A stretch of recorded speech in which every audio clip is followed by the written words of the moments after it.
Hey, what's up, everybody? It is Wednesday night, a little bit past 8. Sorry, we're a little bit late, but here we are, Xbox Nation. Happy to be back, and I'm happy to bring back the man himself, Mooch. What's up, man? What Welcome is back, bro. up, buddy? It's great to be back. I'm sitting here, and it was nice little break to take away. You kind of been able to build up a little bit more, just some news, some stories. You get your opinions back. You can build them up because when you're doing them day in, day out, people hear you left, they hear you right. Here's the thing, crap. You guys on the panel may not be as excited that I'm back when we get into some of these topics as the audience. The audience has kind of been hearing me. A lot of people have been jumping in and out of my chat, been playing a lot of Destiny, been online. And I don't know. I'm going to wait. I'm going to wait because I've been festering with these thoughts, but I can't wait to get into these topics tonight, buddy. Yeah, it's going to be fun, and it's good to have you back. We did our best last week. We had like a crazy panel. It was like Colt Eastwood, and we had Chris Steele. So it kind of got a little bit off the rails. You mix in Noof with that, and it's like, it was a little bit crazy, but it was still a good show. But obviously, people's like, man, we miss Mooch. I appreciate that. No, let me take a minute, crap. I do want to say thank you to everybody because a lot of people did write me, they DM me. They're just like, hey, by the way, man, love the Xbox Nation. Well, what the hell's going on? I'm like, we do, and I even encouraged crap once in a while, which he took a non-voluntary week off because of the hurricane. Yeah. But a week off is good, crap. You know what I mean? I recharge my batteries. You actually didn't. Yeah, mine. I was feeling drained with mine. I was like, okay, this sucks because I'm struggling to survive. But yeah, man, I'm glad you got a chance to kind of recharge and feel a little bit better and stuff like that. I appreciate the break, and thanks to the chat and everybody out there, all the Mooch Maniacs, appreciate it. Yeah, so I mean, plus Twitter was boring. You know what I mean? It's not the same, but but now you're back, and thankfully, you're ready to do your thing, and yes, we're happy to have you back. And we've got Hell Hammer, the man, the myth, the troll. That's his troll. That's your. Look, trolls have hammers, and your icon is a troll hammer. Come on, when do I ever troll? I never troll. Come on. Come on, dude. Oh, you know what's so funny was we were playing Gears 4 earlier today, and he was trolling like no other, just about how bad I was at the game. Oh, and that's just because you were doing really bad. You went like 1-11 or something. No. First map I did bad, but then after that I really kept it together and leveled up, and finally, I finally hit level 50 on the multiplayer, which I was surprised I haven't done that before. But yeah, they threw a bunch of achievements at me and stuff today, so I was happy to do that. That was a good time. And we actually played. Well, we tried to play the Battlefront 2 beta, but no success there because they turned it off. Yeah, the servers literally went offline like as soon as we got anything started. Yeah, it was pretty interesting. Oh, by the way, Dealer will be here momentarily. He was running a little bit behind, but he will be here. So don't worry about that, folks. All you Dealer maniacs out there, I know there's a lot of you. And he's going to be here. Trust me. And we've got Noof Nukem, who we made reset his internet. Noof Nukem in the room, people. Yes, another Wednesday night, another Xbox Nation. Lots of stuff to get into. And Mooch, yeah, man, you're an easy guy to miss because when you weren't on the panel last week, it felt like we were all sitting on a pile of dynamite without the fuse. You know what I mean? I appreciate that. And that was well said. I actually like that. Hey, I was trying to do like food analogies about steak, but I couldn't think of any. I'm like, yeah, you go to a restaurant, you order a steak. And, every time. So I had a steak, right? And I asked for A1 sauce. Where am I going with this? Yeah, that's basically what happened to it. So, yeah, but anyway, glad you guys are all back, and we are kind of kicking it off. Oh, this is kind of like breaking news that was kind of sent to me. Well, relatively breaking news. If you're on EA Access, Mass Effect Andromeda and Dead Space 3 are coming this fall to EA Access, so that's really good news. Mass Effect Andromeda, don't believe the hate. That was actually a really good game. I beat it. It's a lot of fun. There's a lot of side quests. There's a lot of content there. Crap, is that game getting the enhancement, the treatment? I don't know. I would seriously doubt it since that whole team was kind of shut down. Basically disbanded. And they canceled all the DLC. Originally, that was actually one of the ones that was planned to get the update, though, if you remember correctly. Yeah, I remember some people were like, I'm going to wait till the X comes out to play Mass Effect, and now that's not going to work out too well because, although, you know what, they could still maybe do the PS4 Pro treatment to it, which that got like, what, I don't even know what that ran, like maybe 1400p. Yeah, it was like 1400. It was like between 12 and 1400p. Yeah, so, I mean, and then Dead Space 3, so I think that'll be all 3 Dead Space games in EA Access. Yeah. I mean, Dead Space 3 was actually what I was kind of interested in because it was more like a co-op Yeah, and then there's also Sims 4, Battlefront 2, Need for Speed Payback are going to be playable early if you have EA access. So that's pretty good news. And I keep forgetting that The Sims 4 is coming to the Xbox later this year. Yeah, you know what? I like those games, so it's going to be pretty cool. Like, I'm surprised they haven't put those on consoles this generation yet. It's one of those times that I actually kind of enjoy those types of games. But what about you guys? You guys interested in any of this stuff?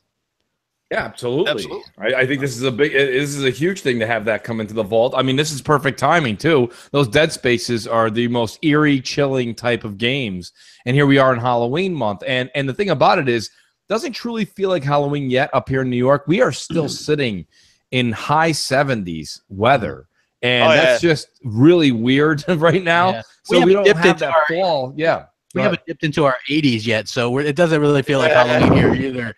So, I mean, we're still in the 90s. Yeah, I'm hoping that eventually we're going to dip into those 80s. And the good news is there's lots. It really feels like fall because there's a lot of leaves on the ground. Many of them still attached to the trees and limbs that from the hurricane earlier. So yeah, that's true. That's the plus side.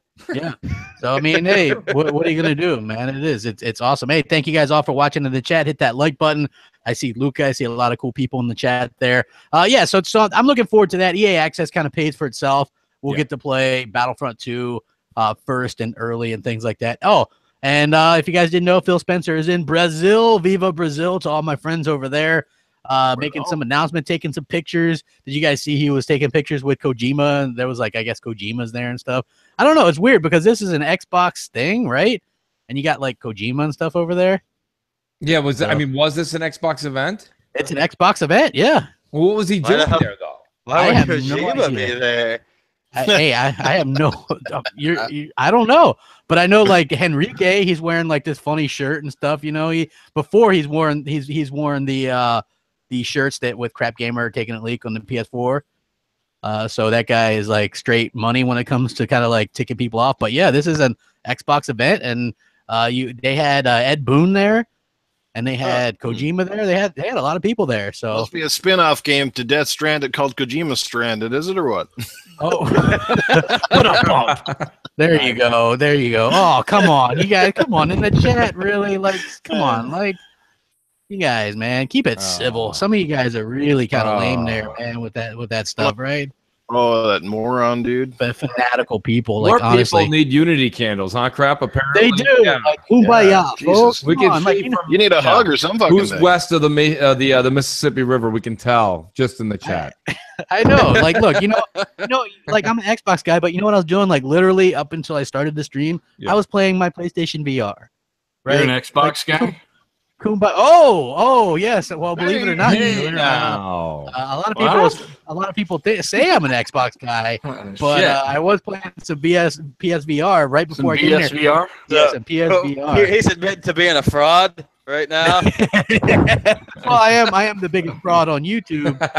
You know what I'm saying. I don't game. I don't. It's what it is. What it is. But I was landing, or I was piloting the Apollo 11.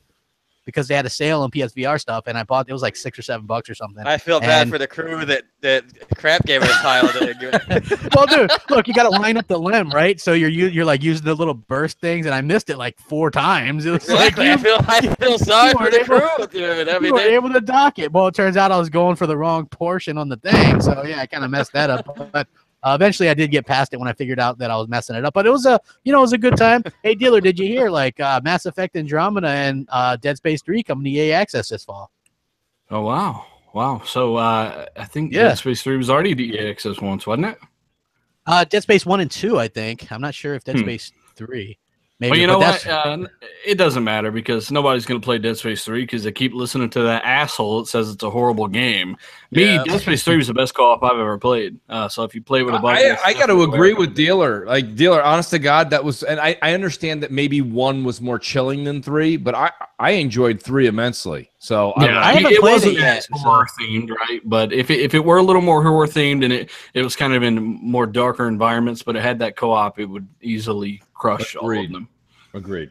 yeah, People just don't that's like what looked change. good to me. Yeah, to me it looked best because it sort of reminded me of like I was too wimpy, I guess, to play the first 2. But the third one, it kind of reminded me of like a Gears sort of way. And with the co-op and stuff, I was like, hey, that's something that I could get through. So I actually bought it. and have the physical copy on 360, but that's one of those ones that I never got around to playing, which is kind of unfortunate. So, but anyway, Mooch, you were playing some Cuphead. This game has sold over 500,000 on Steam, likely over 1 million when combined with the Xbox One. So it's doing really well for these people. Yeah. And the media seems to hate the fact that it's a console exclusive. So, Deal, I don't know if you saw this, but Destructoid tweeted out earlier a picture of a Nintendo Switch cover with Cuphead on it and a PS4 cover with Cuphead on it. And it's like, which one would you rather have Cuphead on? Right? Like, well, I mean, seriously, this is the thing. This is a subliminal hit. This is what we talk about. If anyone's tired of hearing about hashtag bias media, it's not something we've made up. It's something that we're just, it's almost like They Live, okay, with Roddy Piper. It's just that me and Crap got those sunglasses about 3 or 4 years ago. You guys are all getting them this week in the mail. When you read bubblegum, yeah, we chew bubblegum and kick ass, and we're all out of bubblegum. To be honest with you guys, though, this is a problem because this is the stuff that people read. This is the things that people run with. This is a very slow news time. Crap just said it a little while ago. Twitter was a little slower over the past week. Now you see things like this come out.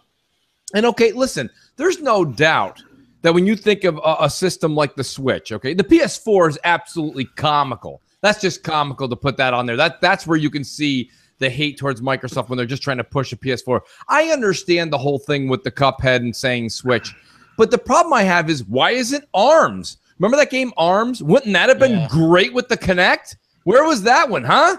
Let's bring the Kinect back and play ARMS, you know, where you're punching your television.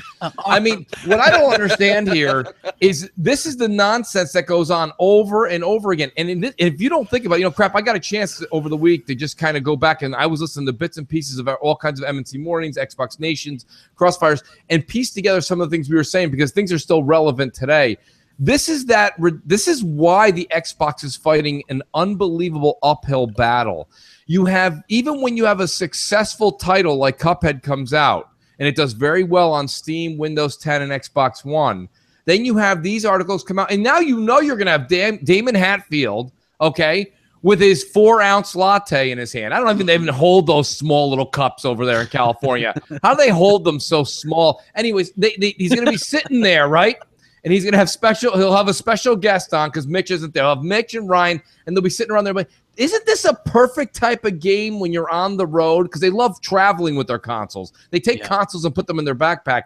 This is a great console to have in your hand with the Switch and play Cuphead. The point of the matter is why is it unlike other games like ARMS for Switch or Crash for PS4? Why don't they take Cuphead and promote the Xbox brand? No, they immediately divert to the others. And this is what I want the audience to pay attention to. I like to call it out. I know you do. Dealer does on his channel. We've got to call them out and call it what it is. And it is the biased media. They have an agenda. They've had it since 2012 to make sure that when these things were first announced, they were going to denounce the Xbox One. And it continues as we progress forward into the Xbox One X. And I don't really preach the whole agenda bullshit too much, but it is real, and that was very evident when you had people when the Pro was announced.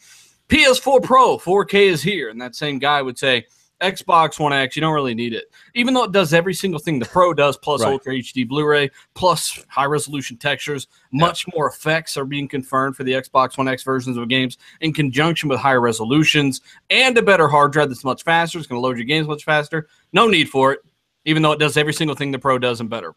Yeah. So, you know, I would actually say that's the opposite way, and that's kind of where it really becomes very apparent. We have these same frauds saying you need a 4K TV for the X, even though it's got more graphics options enabled than the Pro, which really doesn't. It's just a resolution box for the most part, you know. So it's really, I think the whole idea, like this gets lost up so much now, but one of the big ideas behind the Pro was VR. It has to be, right? Oh yeah. I mean, it really has to be. It needed that to smooth out the frame rates.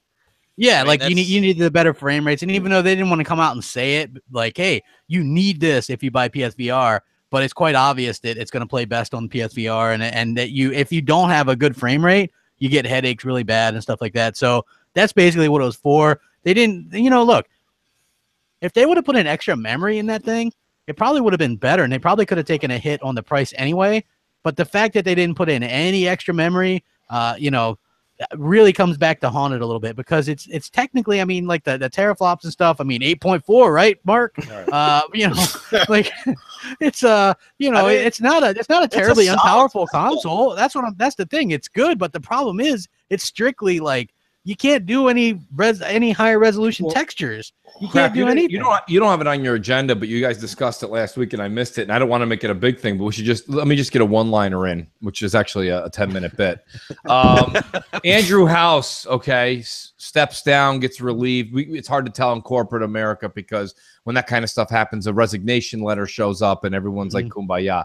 But he steps down. This is the same thing in what we're saying, right? In this whole bias world. If any of the heads of the 5 families within Xbox step down, okay, immediately you'd have somebody hitting the World War III button. It would be the end of the world. It would be over with. Is Amazon coming in? Apple's doing a video game on the iPhone 10. They must be buying Xbox.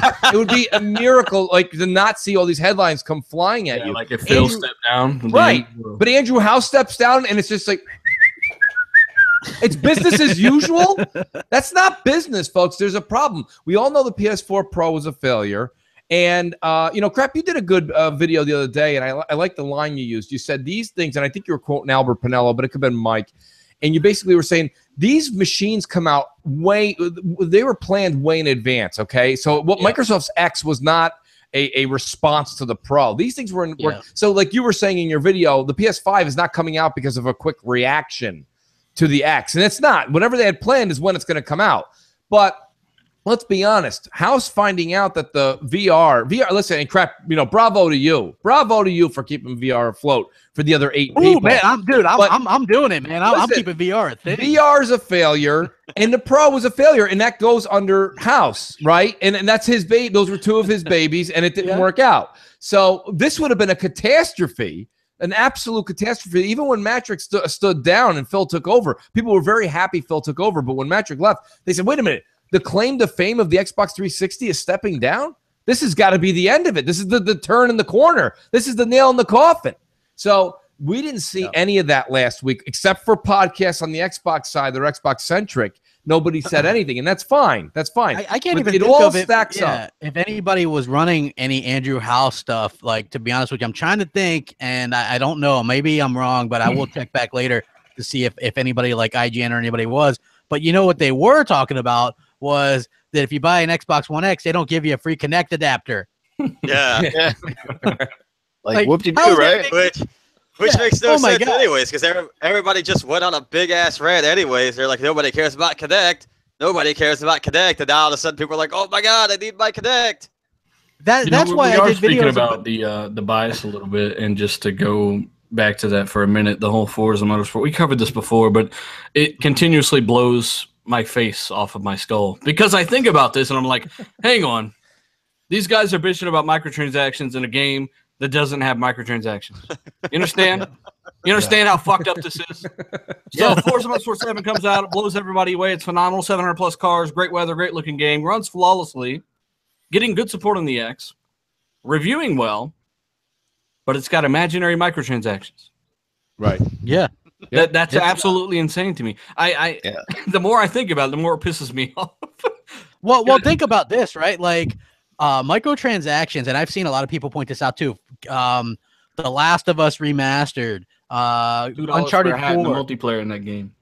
Yeah, all these games have microtransactions, right? All of them. They all have microtransactions. Right. Yeah, it's only a big deal now because Forza Motorsport 7, which doesn't even have microtransactions, mind you, no microtransactions. It's a big deal because Forza Motorsport 7 is doing well. Yeah, and they even tried to downplay that. Like, did you see that? Like, everybody's like, "Oh man, it's not doing as well in the UK as Forza Motorsport 6 did." You know, these idiots, like these guys, still looking at physical numbers when EA and Ubisoft have both come out and said digital is up 50% last year, even more this year.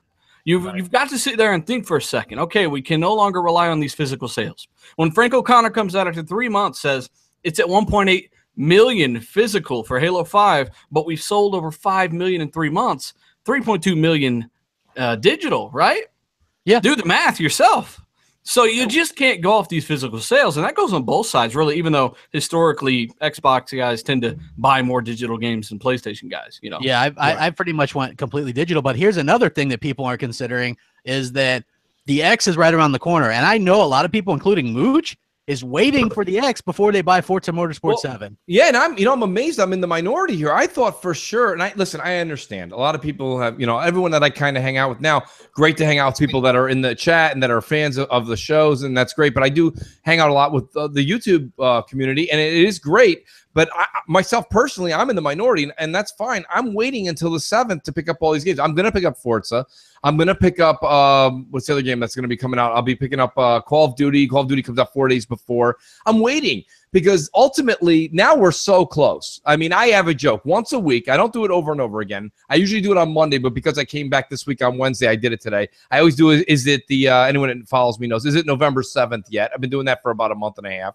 Just kind of get things hyped up again. And it does make the week pass by when everybody gets pumped about it. We're so close. These Forza sales are not realistic right now. Even if they're good, they're going to get better, a lot better. A lot of people are waiting till the X. Yep. Everyone I've talked to, I'm waiting for the X. Absolutely. Why wouldn't they? To be honest with you, it's literally like if I said to you, hey, listen, guys, come on in real quick. We're playing that new movie. We're playing that brand new Star Wars movie. Come on in here. Only thing you got to do is you got to wear these glasses in your left eye, somebody covered with shit. Okay, now go ahead and enjoy it. No, enjoy it. No, I mean, I'm just saying. Before you tell a story about some macaroni and it ends up somewhere else, I gotta say, because people have been saying this, right? I'm waiting for the X, and understandably, right? But what I gotta stress to people is that Forza Motorsport's always been a gorgeous looking game. This is the best looking one ever, better than 6, more anti-aliasing, better weather, etc. And it's not going to look like garbage. You might think it's going to be so much better on the X, but I'm playing it on a PC as well, ultra settings 4K 60, and it looks similar. It's just a lot sharper, less jaggies in the distance, etc. Right? So don't look to Forza 7 to be the true showcase because it's always looked amazing. Look to games like Witcher and other games that were very demanding on the hardware that were never really meant to run on 1.3 teraflops. Witcher 3 is going to look staggeringly beautiful, even though it's a few years old. On the Xbox One X, it's going to be a much bigger difference between the base Xbox and the X than Forza on the base Xbox and the X. So just keep that in mind. Battlefront 2 will be another great showcase. Yeah, hey, you know what? I got to say this too. Like Battlefront 2, 1800p. I'm thinking. You know what I mean? Like, this was like that's a good kind of segue because I actually had that on here because I was looking up and it was interesting. So here's what Digital Foundry had to say about Battlefront 2 on the Xbox One. It's 900p to 1000, well, to 1000p. But it goes as low as like 840p, I think.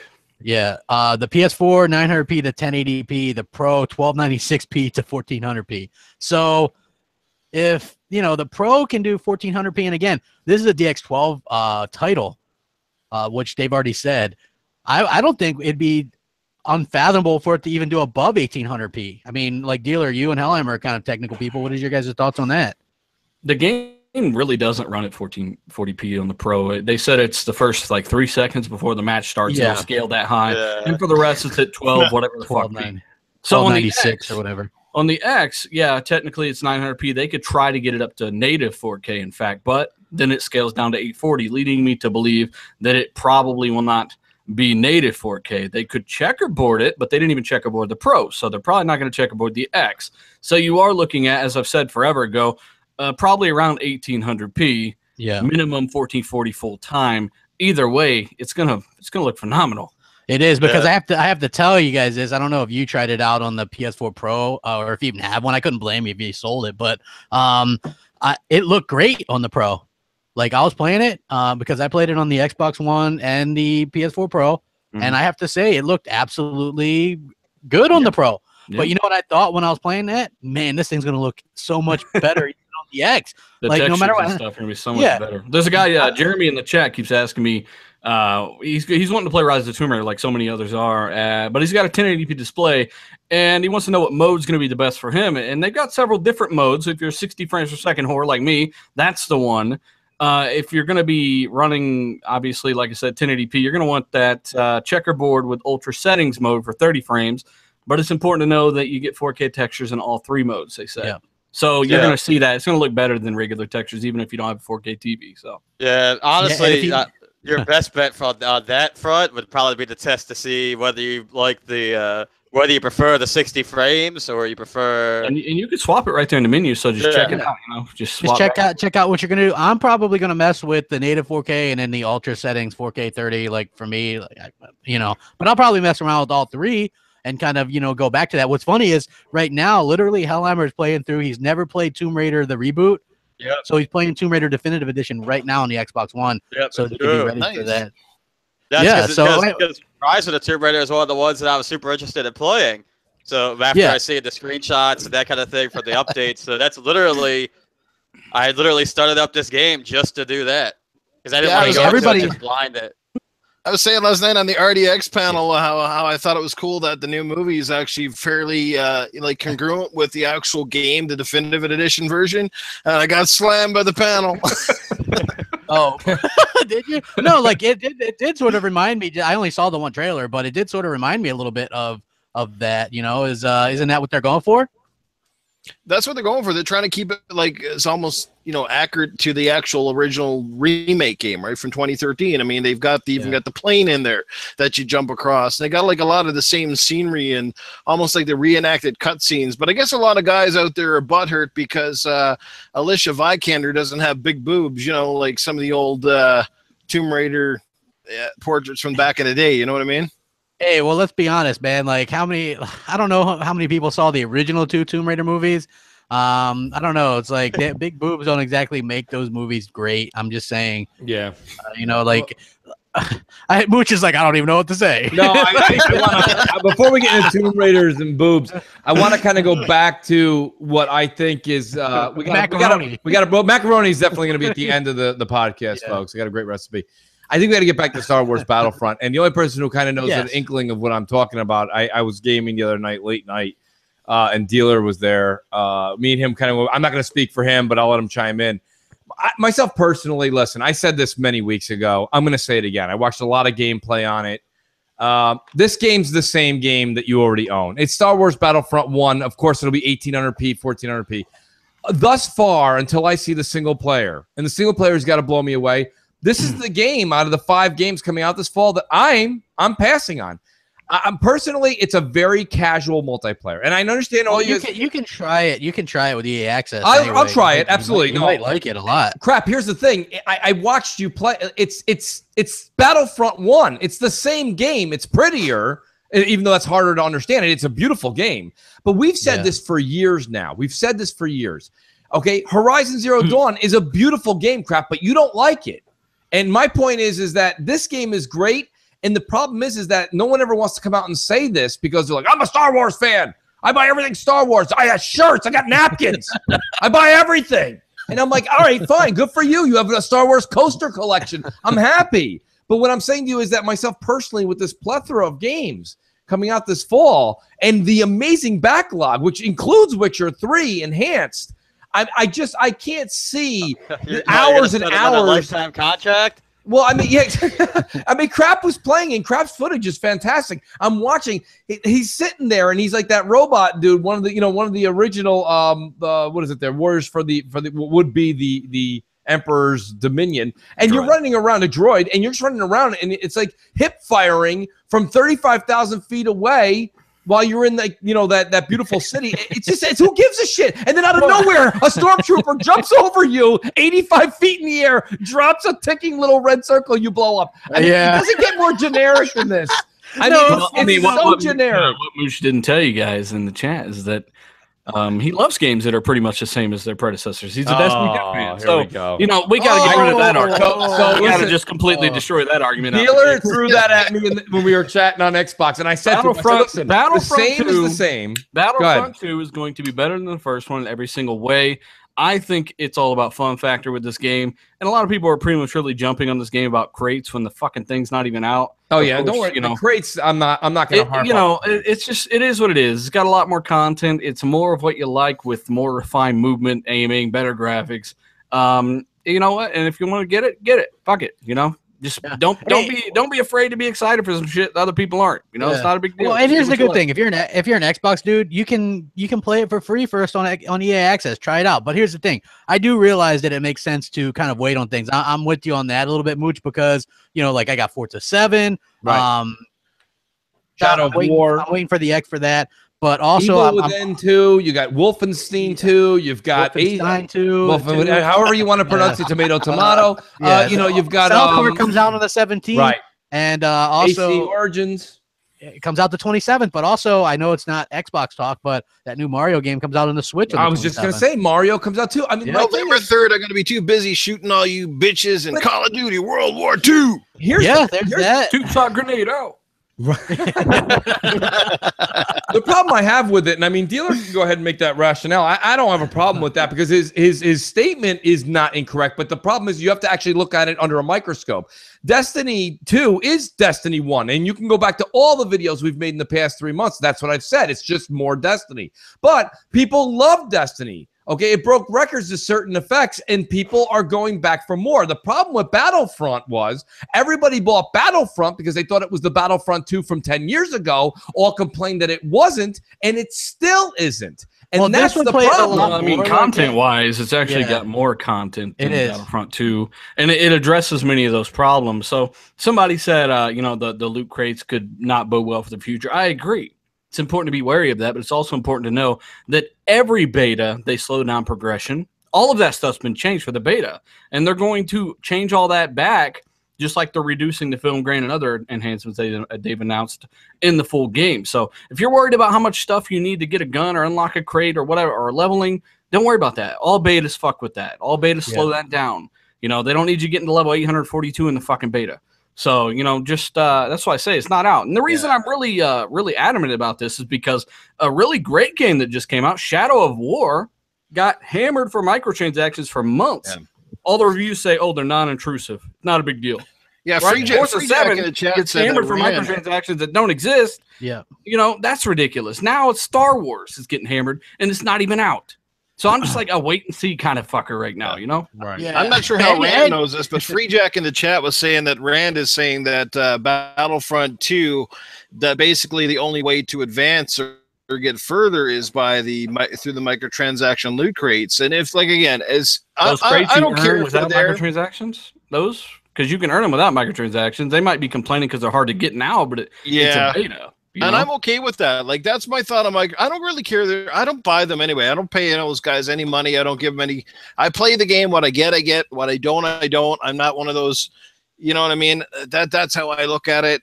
But as long as, again, it's not. If you can earn the game or earn, say, a weapon just by playing the game, by doing well in the game, you'll get it eventually. Cool. But if it's one of those that is locked behind a paywall that that the only way a person's getting it is if they paid for it through a loot crate, that's a different story. Yeah, you know what?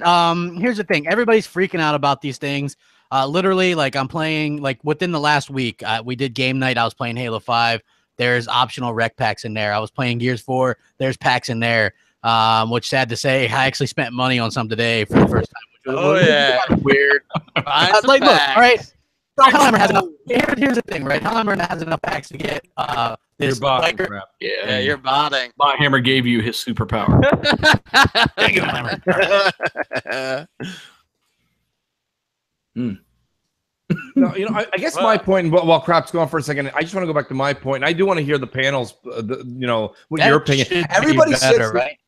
Not yet. Keep saying something, Crap. No, it's not. my point with this whole thing is you have so many people in the chat. They're like, I'm a Halo fan. I've been playing Call of Duty since I was 8. Everybody's so competitive, this and that. And then I just see so many people lining up like, no, well, I'm buying Star Wars Battlefront 2. And I'm like, why? Like, it's Star Wars. Okay, what? That makes no sense. I don't like. We don't know what's going on with the story campaign yet. We don't know if it's going to be decent. Okay. Same thing with Destiny, though. Why are you getting Destiny 2? It's Destiny.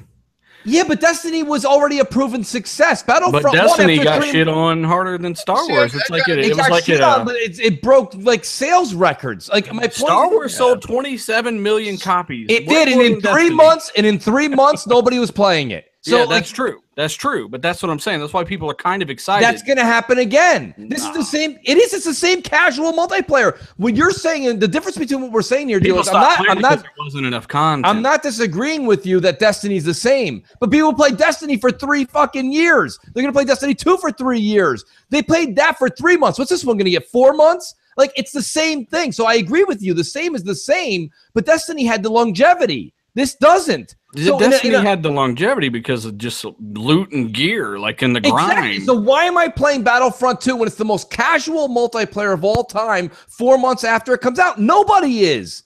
Nobody in the chat. I don't know if you played it yet or not, but I think there's a lot of strategy. I played Battlefront 1. It's the same game. It's not. Got a hell of a lot more players than Lawbreakers, that's for sure.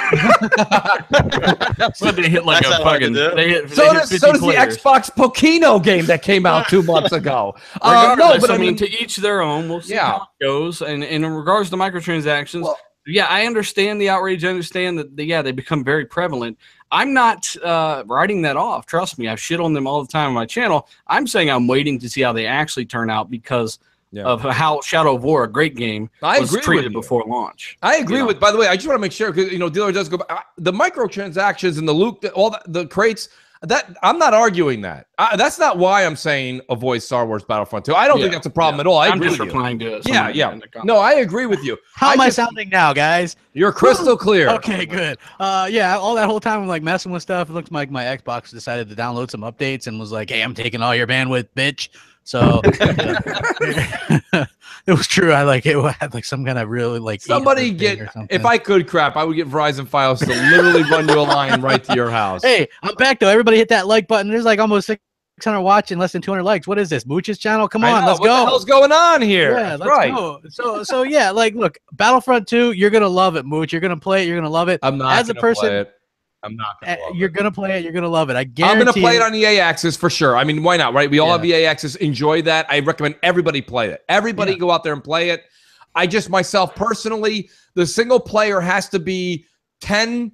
I don't need a lot. I'm not asking if you're like, come on, Mooch, be realistic. 10 to 15 hour campaign that's really, really good, great story in the Star Wars universe. You know what? That's enough to make the purchase. But if you think you're gonna buy this game when you've got Halo you play still, you still have Gears coming out with new content, then you've got Call of Duty you got your Destiny 2 with everything coming out, Iron Banner every month. You've got all this stuff happening multiplayer-wise, and you're telling me that you're going to screech, stop everything, and play something where you fire from the hip from 80 feet away? You're not going to do it. Listen, the original thing was I was going to get the game, I was excited about the campaign, and I was going to play some of the multiplayer as well. But after playing the beta, I had a lot of fun with that. So I was like, Starfighter Assault stuff was actually really good too. Like, it's mostly people that didn't play the fucking beta or the Starfighter Assault. That's what I hear. Like even all day, he was kind of starting to fall into the negative trap. I was like, bro, just come play Starfighter Assault real quick. He's like, wow, this shit's cool. It's like, it's cool. I played it. I enjoyed every game mode that I played on. I thought the game looked fantastic, even on the Xbox One S. I had no major hiccups with it overall. I didn't found the balancing was too bad. I mean, I was kicking some ass. I was getting my ass kicked. A little bit of everything. It's just kind of figuring things out. Every time you saw Darth Maul, you learned to run like a bitch. Yeah, I got just like well, that was pretty cool. Out, just starts hitting you with the lightsaber, the old 1-2 buckle my shoe. Next thing you know, you're dead. Right? Well, listen. Here's the thing. I'm going to say this much. I'm going to use an old expression. The power is in your hands. Okay, because here's the thing. A multiplayer game is only as good as the amount of people playing it. So if everyone on this panel will play November, December, January, February, March, April, May, June. If you guys are all there, I'll be there. The problem is that I know you guys. And you guys do a great job of upselling. There, Mooch, I'm telling you. No, you won't. You won't. No, you won't. I'm going to be there. No, you won't. Hey, he's almost at prestige right now. Did you get that Star Trek PSVR game? I'm looking into it. I did not purchase it. Get it? Sorry, Mooch. I got to stop you there, bro. I mean, I love Destiny like you do too, but I can guarantee you for a fact that I don't have a Destiny tattoo across my shoulder. You do. No, I don't. You guys always sold about 15 people that I knew in the community that didn't want that game, and you upsold them on it. Well, yeah, but the thing is, I didn't upsell them. A lot of people said that, but that was because they looked at their friends list and 85 out of 86 were playing it. That's got nothing to do with me. That's the advertisement in his bio on Xbox.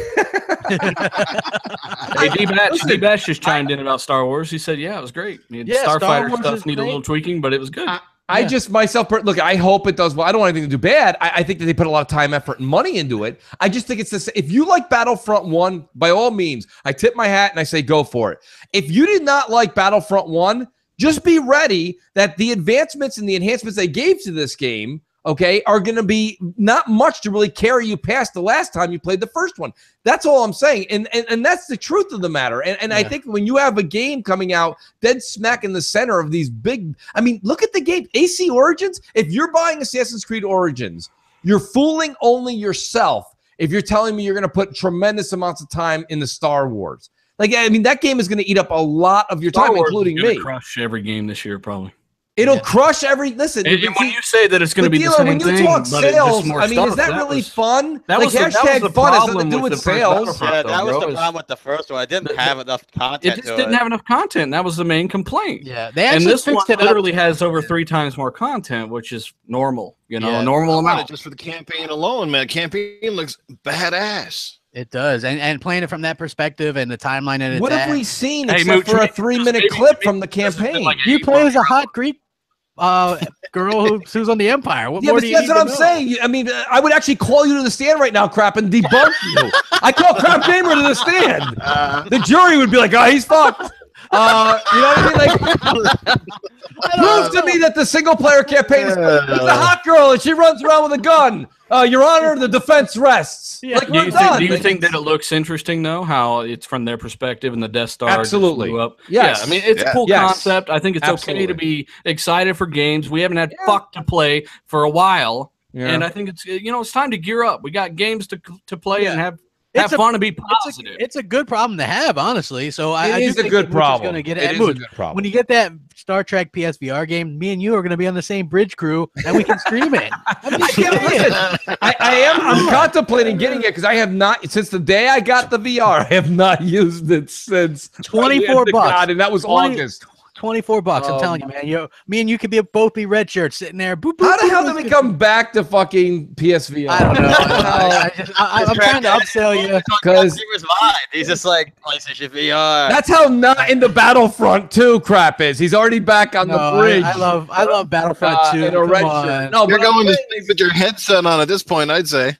Yeah, look, I mean, I guess the other thing is the phenomenon, and it's a phenomenon, right? It is a big deal that people will buy things because Star Wars is on it, right? I mean, that's a big deal to a lot of people. Said people would buy the PS4 because it had a Darth Vader sticker on it, and he was right. Listen, everybody bought that. It is what it is, but nobody even brings up what I'm talking about. People are like Star Wars Battlefront 2. Oh my God, it's the glossiest game I've ever seen. I can't wait to buy it. Why are people buying glossy? When did glossy become hashtag fun? Unlike Destiny 2, though. Woo. Oh, here we go. Destiny 2. It's not always Destiny 2. There's another 4 million games out there, guys. But the thing about it is this. What I'm saying is that this fall, how about this? Let's forget Destiny 2 for a minute. Let's wipe it right off the face of the earth. Let's talk about Call of Duty. Like, I'm playing Call of Duty World War II more than I'm going to play Star Wars. That I will agree with you, because I'm not buying. I'm probably not buying Battlefront day one. It's probably going to be like a little bit of a later on purchase because November is just too busy for me. I still got to pick up Forza 7 yet, and I'm planning to get that with the X. So the natural progression for me is I'll probably on the same day as I'm picking up Forza, I'll probably pick up Call of Duty first, and maybe at some point in time I'll pick up the Star Wars later on. Right, and that's where I'm at. Yeah, like me and Hellhammer, we always split the game since we game share. So I'm gonna get South Park and Shadow of War and Assassin's South Park Creed. gonna be the same kind of game with that pinwheel that you actually pick. You can pick a scenario or an action, and that's how. That's like a JRPG type style. It's like they go you whatever. Yeah, like whatever. So so I'm getting South Park, Shadow of War, Assassin's Creed Origins, Battlefront. And Call of Duty, and Hellhammer is footing the bill for Super Lucky's Tale. So I'm good. That sounds fair. Yeah, that's super fair. Hey, you guys, Hellhammer's like, cheers, about this earlier this year. PS5 is coming out in 2018. Remember? So we got to look for that and all that. Save up, man. It's coming too. Oh yeah. Also, just so you guys, 20 teraflops. Just so you guys know, Xbox One X will not get any patches. It won't do 4K. It'll be $1,000 as well. So. Let's, now we can move on now that we know those facts that people told us 8 months ago. Well, hey, I know you guys all have PS4s, but did anybody play the beta, the demo that they have out for GT Sport? Yep. I haven't. You can't download it if you're not a PS Plus member, so I couldn't. Oh, gotcha.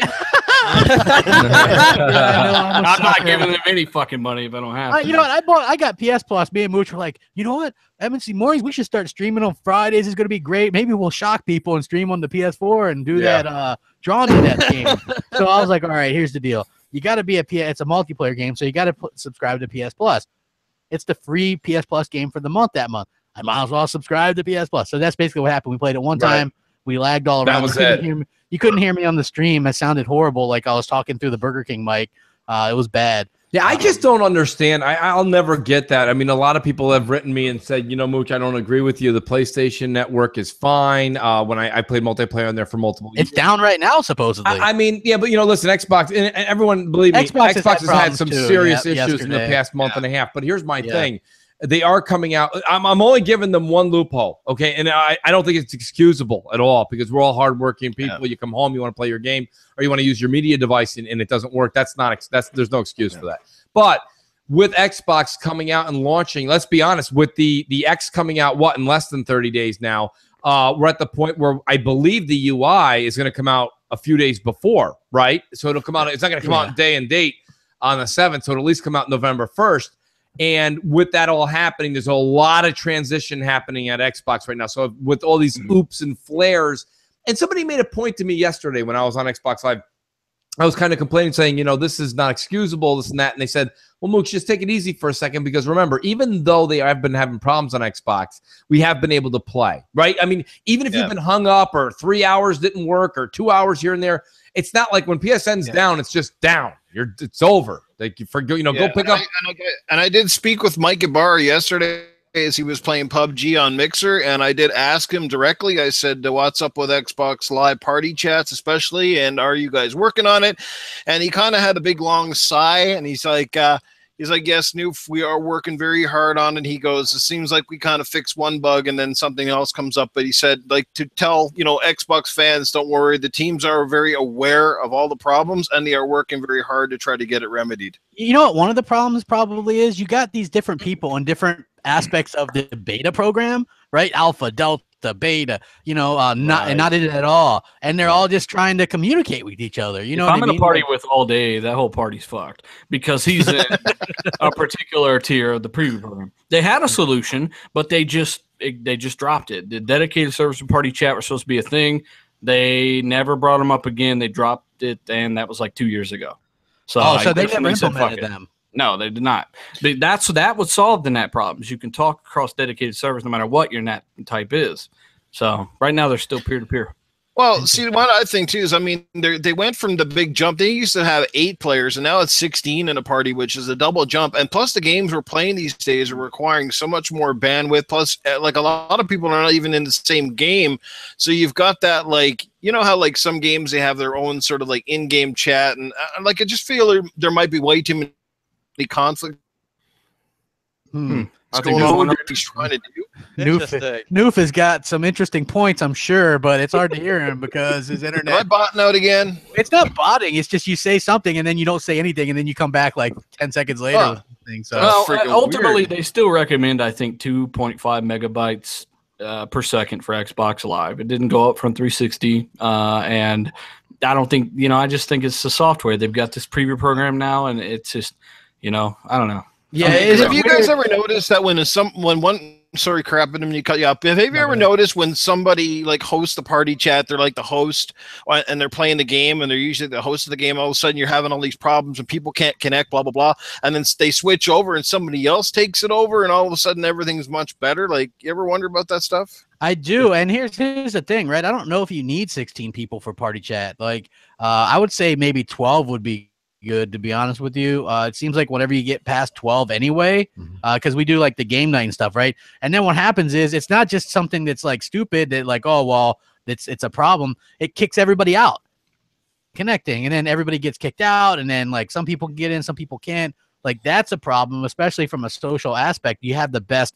online multiplayer. That's been a problem since day one, crap. Too. It has been. It is. Like, it's like this dirty little secret or whatever. And they should fix it. I hope that they fix it. But getting back to Macaroni or the GT Sport thing, yes. you know, because everybody's like, and I posted some pictures. like they're using those cardboard cutout people, right? Yeah. Like it's so weird because I know Forza did that for Forza 5, but they've gotten so much better now. And even though this game is like 1800p on my Pro, it doesn't look as good to me as the 1080p Forza Motorsport 7. Oh, you're just talking crazy. No, I'm just telling you, right? Like, and it doesn't play smooth, and not only that, it plays almost like you're gliding on ice.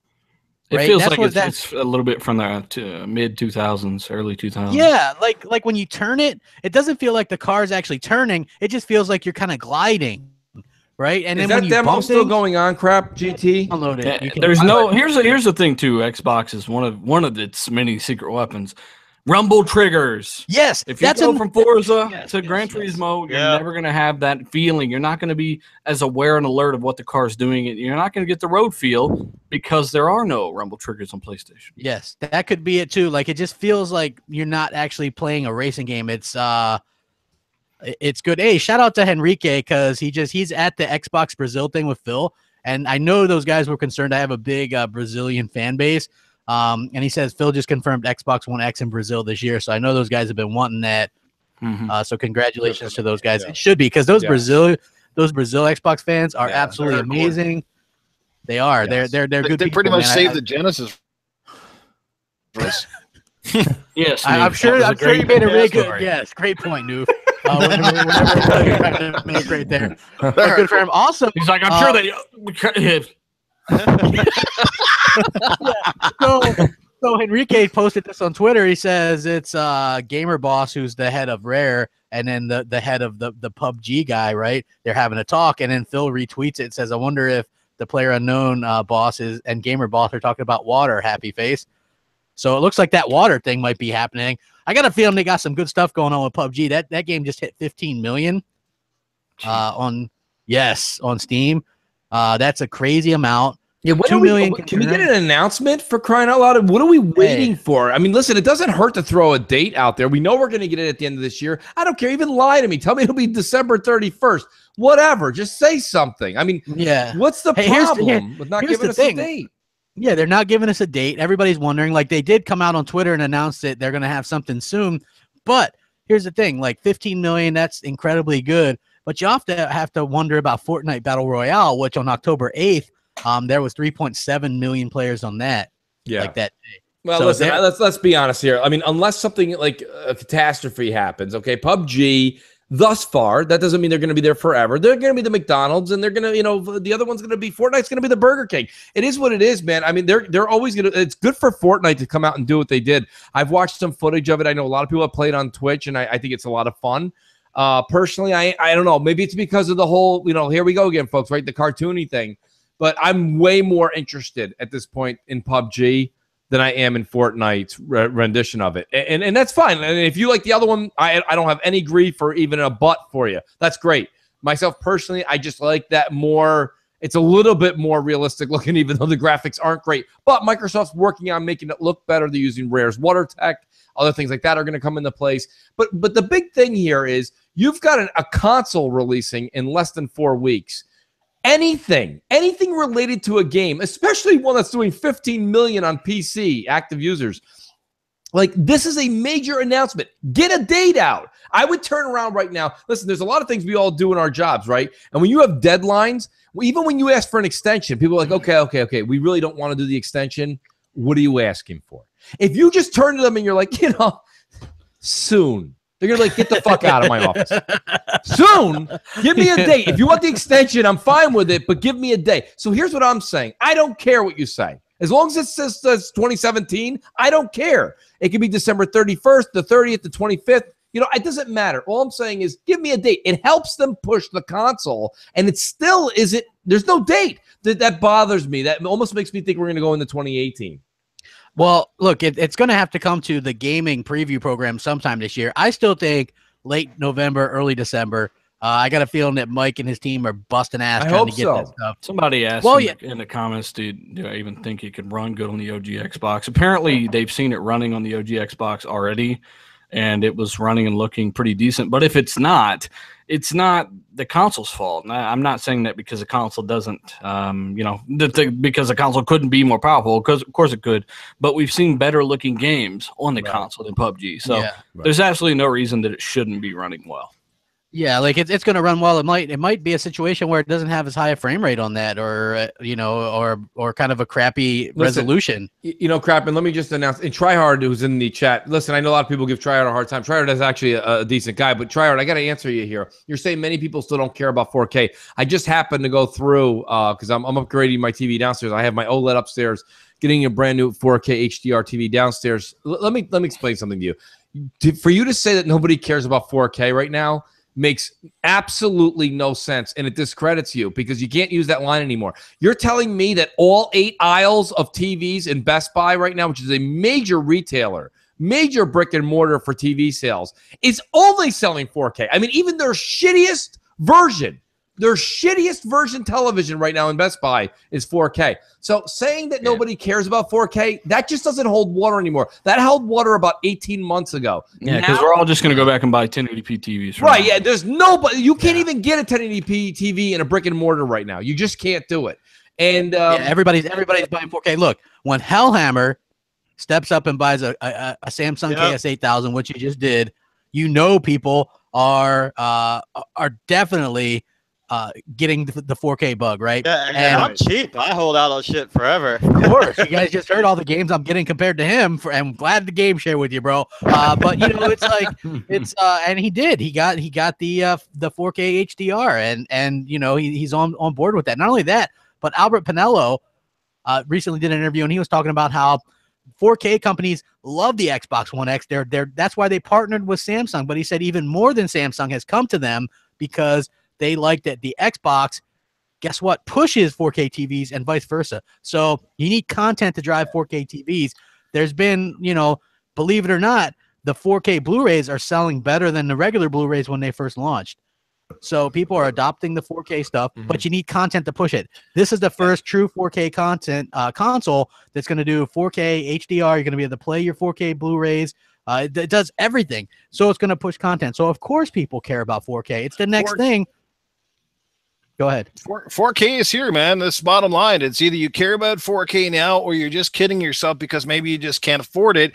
And even affordability is coming way, way down. It's kind of like back in the day of buying the Xbox One, like a lot of people complain because it was $400 or $500 when it first came out, that sort of thing. And they didn't buy it right away. A lot of the 360 era, right? Like, oh, well, the Xbox One's just way too expensive for me right now. But guess what? A lot of them were pretty quick to jump on the Xbox One as soon as it dropped down into like that $300 price bracket. Same thing with the TVs, right? Like I said, basically you care about it whether you want to admit it or not. It's just a lot of people are trying to they're trying to play it up from the side of a Sony perspective where their PS4 doing the 1080 stuff like that. And even Microsoft had the foresight to do the upscaling the 4K and stuff like that with the S, and put in the the Ultra HD Blu-ray player in the Xbox One S as well. And even Sony, they made a Pro is 4K at some capacity. Yeah, you need a 4K TV to take advantage of anything above 1080p. They don't sell 1440p TVs to my knowledge. So no matter what, even if you got a 1080p TV, and this is what I was telling Darth Vicious, you're looking at 1080p minimum with super sampling in many cases with better settings. And that alone is a reason that a lot of people would upgrade. And then when you upgrade that 4K screen, you get an additional boost to pixel density, which leads me to upscaling on the S. A lot of people think 4K upscaling on the S and what the Xbox One X is going to do are the same thing. It is not. Upscaling simply means it's gonna scale that image to the size of your screen and make it look as nice as possible. Every device upscales, right? Yeah. You plug in a Super Nintendo with an HDMI port, it's gonna try to stretch it to your screen, the aspect ratio. But when you get a 4K image, talking about 2160p over 8 million pixels, that pixel density is completely different from the upscaling, where it's gonna look like you can reach in and touch some of the stuff on your screen at times. I mean, it's going to look very nice. It's going to be a lot different than what you think it is. And mainly Sony guys that don't really have any big 4K AAA games on the Pro, let alone a 4K Blu-ray player, are kind of downplaying. Nobody cares about it, right? Yeah. So they do, trust me, and you're going to care about it, especially when you see games like Shadow of War, which looks absolutely phenomenal at 4K with that 4K Ultra HD pack, which I've been testing out on Play Anywhere here lately. Yeah. Well, you know what's interesting is the fact that if you get in on the 4K stuff, look, you don't even have to get an HDR TV. 4K TVs without HDR, they might not be the bee's knees ones, but you can get them for a few $100. Yeah. Oh yeah. Listen, Right. if you go back, a lot of people don't remember this crap, but if you go back to 2006, 2007, when the iPhone, like the first time you saw a touch phone, I don't need that.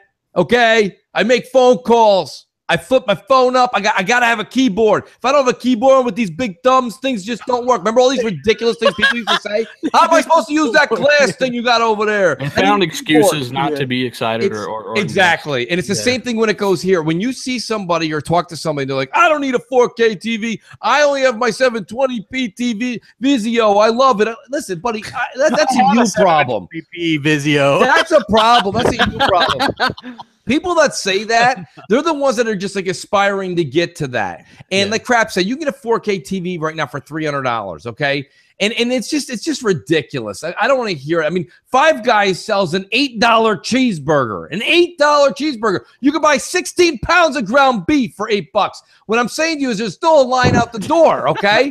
These are blue-collar workers, okay? So my point being is that don't tell me you can't get – if you're a gamer, okay, PC, console, I don't care what you do, Game Boy Advance, whatever you play on, you can still go out and buy a 4K television set. If you have a 720p TV and you're refusing to upgrade, that seriously is a you problem. And I frankly don't care. Xbox and Sony don't care. They're moving on. I mean, even the guy I was talking to in Best Buy today is saying there's no need to advance. The TVs are going to kind of start to plateau from here on out until we hit 8K. And he said 8K is a distance from now. A distance from now. So he said, don't even think about that. So he goes, this is pretty much, will a TV have a little tweak here or a little tweak there? Processor gets better every year? Absolutely. But he said, except for that, you buy a 4K TV, HDR TV right now, you're in great shape. So when people are like, well, I'm playing on a 720 TV set or a 1080p, buddy, what do you want me to say? Start returning the beer cans and upgrade the television set. I don't know what to say. Hey, you know who's not in great shape is the guy in the comments who said $500 and no 60 FPS. That's interesting because most every multiplayer game I play on the Xbox One S is 60 FPS, and the frame rate's only going to be more consistent on the X. So Battlefront, Gears of War, Call of Duty, all this stuff. Now, of course, we would like 60 FPS single-player games like Assassin's Creed, Shadow of War, but unfortunately, that's probably not going to happen. But you can't say it didn't have 60 FPS games. There's a ton of multiplayer 60 FPS games out there already. There is. And you know what's funny? Somebody was arguing with me on Twitter yesterday, which I'm getting this a lot more lately. Like it had stopped for a long time, but now it's usually like the PC dudes or the whatever, like they're getting like, I don't understand this, right? Like I talk about Xbox mostly, but I do video games on my channel, but you don't see me on PC dudes channel. I don't interact with PC or PlayStation people on Twitter or on their channels because I don't care. Like I hate to sound shitty, but I just don't care. You know what I mean? Like anybody that knows me just knows that I don't care about PC. There's been times where I've been gaming on Xbox with Hellhammer and there's other people and they're talking about their PCs and I scream and I will just leave.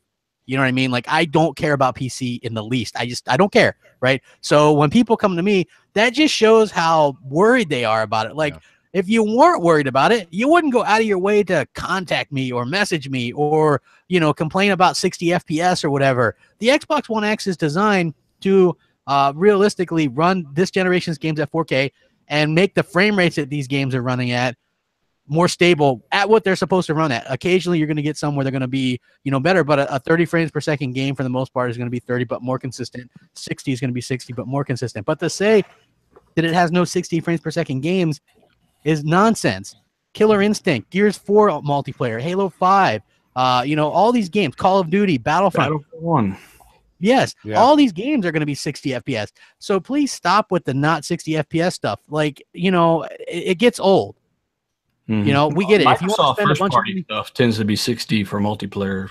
I know it's not the same for Sony's. They don't tend to do that for the most part. Well, Uncharted does. Did Last of Us? Maybe they did upgrade it, but for the most part, you know, these companies they're working their way towards 60 FPS. They're developing engines like the RE engine. Nobody expected Resident Evil 7 to come in at 60 frames.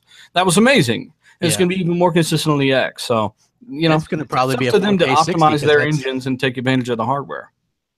Yeah, that's a play anywhere UWP game. So that's going to be probably 4K 60 on the X. I mean, it won't be 4K, but it'll be. It might be 4K 30 with the interlace technology activated. But even on my 1080, I can't do 4K.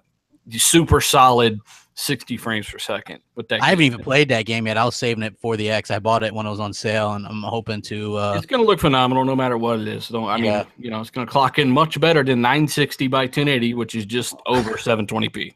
Well, I'm definitely not playing that game in VR, but I would play it just like the regular way. You know what I mean? Like VR is like, screw that, man. It's a great game no matter how you play it. You'll have fun. Yeah, I know. Mooch was telling me it's like one of his games of the year. I think that's people forget it came out this year, and it is a contender in my book. RE7? Yeah. RE7 is still. I mean, it's hard. It's not fair to make that comment before, but I will make the comment. And Dealer's saying it, and Craps, you're gonna say it once you play it. Crap. RE7 was, and I think it's one of those things where, like, when you went into a movie theater and you found out that you were like, okay, I'm going, my buddies all want to go see this movie, and ended up being your favorite movie you've seen in a long time. That actually happened to me when I was younger. Die Hard was one movie I didn't have any idea what was going on with that great movie, right? Didn't expect it walking in. This is the same thing here. I was really young for that, but like my point being is like, right? But like at the same time, RE7 I thought was going to be okay. I saw tons of that whole family sitting around the table, all that nonsense. I'm like, this has got some like characteristics of Resident Evil, but not enough. The game is stellar. If you haven't picked up RE7 yet, and I guess the DLC is coming out this December. Yeah. I can't wait to jump back. Ran through it, and you ended up really liking it. Loved it, and I actually did. You know, and to be honest with you, Dealer, and I know you might have been just using it as a pun, but I took my time with it. I really enjoyed it. I really did. And I bought I bought the season pass, which gave you like.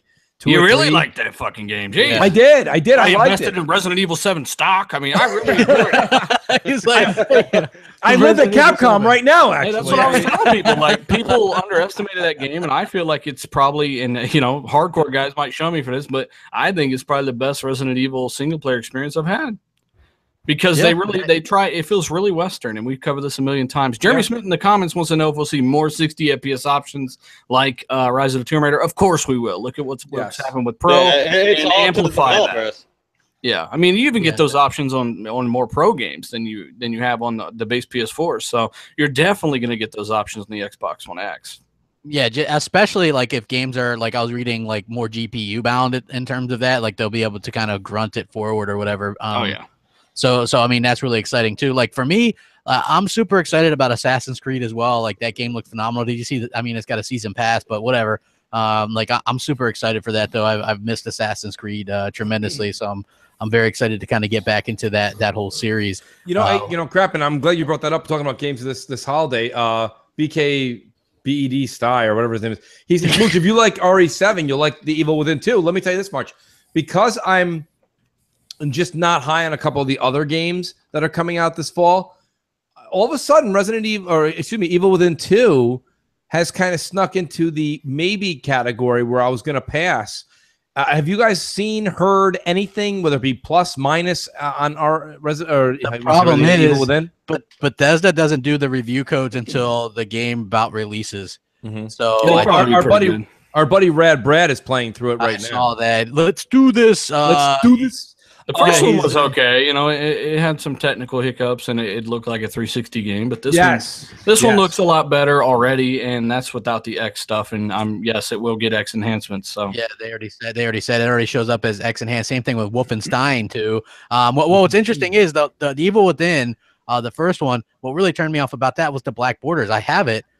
But the black borders, I don't understand that. The ability to shut it off. They did afterwards, but I was already kind of done with it. Yeah. Like, here's the thing: I hopped on. I haven't beat Shadow of Mordor yet. I'm so close. I'm on like 17 out of the 20 missions. And Dealer said good things about it earlier. I'm not hearing good things about Shadow of War. And I mean, am I the only one that's seen this? I don't know anything about it. I've seen some negative.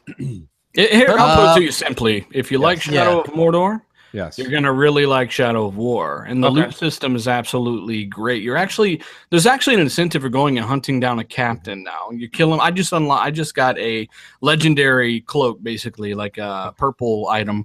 and it gives me like plus 14 stealth and a bunch of other benefits, and that's just a cape. And all this stuff's interchangeable. It's all cosmetic, and it gives you buffs plus special stats. The combat's faster, better, more intuitive. So far, the story looks a little bit more intense. There's like 5 different story threads. Apparently, there's some pretty crazy side stuff that's really cool. The game's bigger in every way. It looks better on Xbox One than Shadow of Mordor did, and it's bigger. If you like the first game, you're going to like the second game. That's just bottom line. Somebody who, like myself, which this was just weird, and Crap will testify to this. PSN had their big sale in the summer, and they had Shadow of Mordor for sale for $4. Mm-hmm. Apparently Xbox matched it like 2-3 days later. I ended up buying it on PSN first, so I didn't rebuy it, but I haven't played it yet. What about someone like myself that'll probably end up, if I was to at all, right now it's a pass for me, but if I was, what if I played Shadow of War right now without playing Mordor? What do you say to the new player coming into this? Is this something that I would like, or is it just for the people that enjoyed the first that would like it again? There's like a 5-minute thing when you start the game up that kind of tries to catch you back up. But I don't think it's going to stop you from enjoying the Arkham-style combat. But you're chopping legs off and heads off. It's way more gruesome. The gear, if you love the Destiny stuff, you love grinding for gear, you're going to really love that about Shadow of War. It's random drops? You could find a captain, and he might be a challenge to take down, but it'll say legendary in his name. So he's got a legendary piece of gear that you're like, fuck, I need to kill this motherfucker quick so I can get this sword or this armor or this cape or this dagger or this bow. And it just feels good, man. So, especially in the X, like I said, the 4K textures, they're the real deal. On the PC, that's what they're going to be bringing over. So, expect Shadow of Mordor to grow from 36 gigabytes, I think, on the Xbox One S to about 66 gigabytes on the X, because those 4K textures are the real deal. I can't even they take up all the VRAM on my GTX 1080. I'll put it to you that way. So it's maxed out at just over 8 gigabytes with those textures. And Dealer, are you playing Shadow of War on Xbox One S or your PC? Both. I'm going back and forth. People have said, and this is not me because I haven't seen it, so I'm abstaining myself. I'm just asking you, does Shadow of War look not impressive on the S? The textures need work. You can tell the texture filtering is kind of low at an angle. It looks kind of washed out. But I think the game overall looks better than Shadow of Mordor. And it's a bigger world. You know what I'm saying? There's more things going on. The fire effects, they got more particles, similar to Destiny 2, right? It's kind of like that kind of improvement where it looks similar on Xbox One. But, you know, it's got some better particles and the world's bigger and all that stuff. So if you like Shadow of Mordor and you were sufficed with that, you'll like Shadow of War. There's no negative that I found so far. I'm gonna get it because, like I said, I'm 17 out of the 20 missions done. And I picked up. I'm at square one for me. Yeah. What do you mean you're gonna get it, Crap? You have it. No, I have Shadow of Mordor, not Shadow of War. Ah, okay. So I'm gonna get Shadow of War here when the X comes out, but I wanted to finish the first one first. And I jumped back in it. And then, like, after, you know, a death or two, it comes back to me how to play it. And then I'm like, oh, okay. So yeah, don't be afraid to run away. That's a lot of people's problems is they'll get fucked up by 3 captains in a fight or more. Yeah. And they'll just try to stick it out. And it's time to run, bitch. Run. Yeah. Well, you know, what's funny about that is I bought that game on disc the year it came out, and I didn't get around to playing, or I started it and then I got lost or something and I gave up, and then I went back to it and I'm like, wow, this is really good. We had that stupid glitch where the damn will not be 60 FPS on the X. Somebody asked. Yeah. Well, we couldn't. I couldn't find somebody that I was supposed to find in the game with some kind of glitch or something. But then I ended up getting past that or whatever. So I enjoyed the game. Then they did the deal for the Game of the Year edition on PS4 for $5, and I bought that, but I didn't play it on PS4 yet. Then they did it again on the Game of the Year, which is different achievements on Xbox One. So I bought that again too. So I actually own that digital, the Game of the Year version, and I also own it physical. And I'm almost done with the physical one. But yeah, it is such a really good game. I hear good things. I watched She-Wolf play it, and I thought it looked pretty good. She played on the S or the PC. Okay. Yeah. So I mean, it looks good. It looks good to me. You know what I mean? Like I'm excited to get it. But hey, there was a massive complaint in GameSpot's review. This is a big thing he complained about pretty much. It's the fact that the menus were too complicated for him. Motherfucker forgot to turn his TV on. They're not that complicated at all. There are menus because you've got gear, you've got your level up screen, and you've got your, of course, army screen and all that stuff. But if you just read it, just read. I don't think this guy knew how to read. So just read the menus, read the screens. It's not that hard. Well, GameSpot was the outlet that didn't know how to find settings on the Xbox One. So, which was like the start button at the time. So, I think they gave it a 7 out of 10 because of that. Wow. So, wow. Yeah. Well, did you see what was that? WCC Tech or whatever it is? They gave Forza Motorsport. Yeah, they gave Forza Motorsport 7 a 7.5 out of 10, and the main reason was which is kind of disappointing because I used to actually respect a lot of their articles until I realized that they were idiots. They were talking about microtransactions. Microtransactions. They're not in the fucking game. What the fuck? Yes. They're like microtransactions ruined the game, and I'm like, what? They ruined the game because now you can get a suit, you can get mods which are single player only, or you can unlock a car. Yep. Here's the funny thing, right? Like the Metacritic on Forza Motorsport 7 is at 86 right now. When I play that game, I think it's hard to really argue over. I think it should be at least 4 points higher. Forza 6 is a 87, I think. Are you kidding? I think so too. Yeah, so it got hammered for microtransactions that don't exist, and it's a better game than Forza 6 in every single way. Yeah. Yep. That's amazing. Yeah. That is, right? Like that tells you everything you need to know. Like, people 86 isn't a bad score, but that game is phenomenal. And the only reason why it's that low is because people thought it was microtransactions. And every review that has the con on there, the con is microtransactions. And there's no microtransactions. I don't understand it. You don't even, I've literally gone through a whole thing and not had to buy or use any of the loot crates at all. Right? I've gone through a whole thing and not used them because I'm just racing. I'm having fun. It's so much better than 6 because the weather, the lighting, the graphics, everything, that it sounds better. The physics. The physics. It's absolutely amazing. So what you guys are insinuating is that it's more fake gaming news. It is. It is. It's fake reviews. These sites should be really just ashamed of themselves. They should, because I've literally read article titles, Forza 7's microtransactions ruin the experience. And they're literally, it's a free-to-play game. We're not saying that you don't have to buy them. We're not saying that anything else. We're saying there are none. You cannot. It is impossible to buy anything with real money in that game. There's no button. Yep. Yeah. That's what we're saying. That's why this is stupid as fuck. So in Gears, you can go buy crates, right? You can literally spend money. Those are microtransactions. In Forza 7, 0. You can literally buy none. I'm quite curious now, and I don't know if anybody's seen any reviews yet on GT Sport, but I'm quite curious to find out where that game is going to land review-wise, because I have tried the full trial beta on PlayStation 4, and I've tried, like they said, the Forza 7 demo, and even in those two, no comparison. Yeah, you didn't say like Noof. Did you feel like the driving and the physics are horrible in that game? I felt like the cars were like literally floating across the road, not just sliding, floating.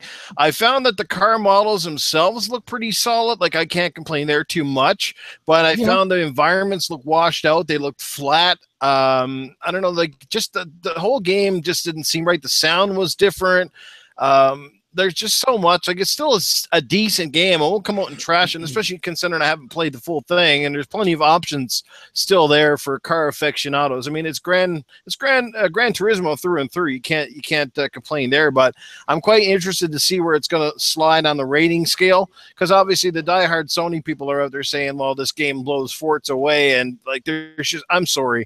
I mean, playing both of them, there's just no way. Forza 7 hands down is the best racer this gen. I mean, when it's better than number 6 in almost every category, how in the hell can you possibly rate it lower? I don't get it. Because of the non-existent microtransactions. We live in a world where Gran Turismo Sport with 140 cars or whatever, 15 tracks, and just no single player has a good chance of outscoring Forza 7 with over 700 cars, over 30 tracks, a full in-depth career, upgrades to the fucking brim, exhaust system, twin turbo superchargers. Gran Turismo Sport has no word of upgrades. It does have paint livery systems, but you're living in a world where GT Sport's probably going to outscore Forza 7 because apparently that's at an 86 right now, and that because of microtransactions that don't exist. So if this were a Sony, but it has microtransactions. If it were a Sony game getting hammered for microtransactions that didn't exist, there'd be a fucking uproar. I don't understand how this is happening. Yeah, you know what? It's again, it's the Microsoft hate train. You know what I mean? I hate that's that train's never late. Yeah, it is. Yeah, I don't even know. Can you even customize the liveries in that game for the cars, like you can with Forza? You can, but there's no upgrades in that game that they've confirmed. Meaning, if they haven't confirmed it by now, it comes out next week. That they're just not there. Yeah, and their damage modeling's always been really bad. I'm not saying that Forza 7's damage is amazing, but it's always been better. Yeah. Hey, top fraud. Don't make me get Luca in here. He says Forza is great for casual gamers. Look.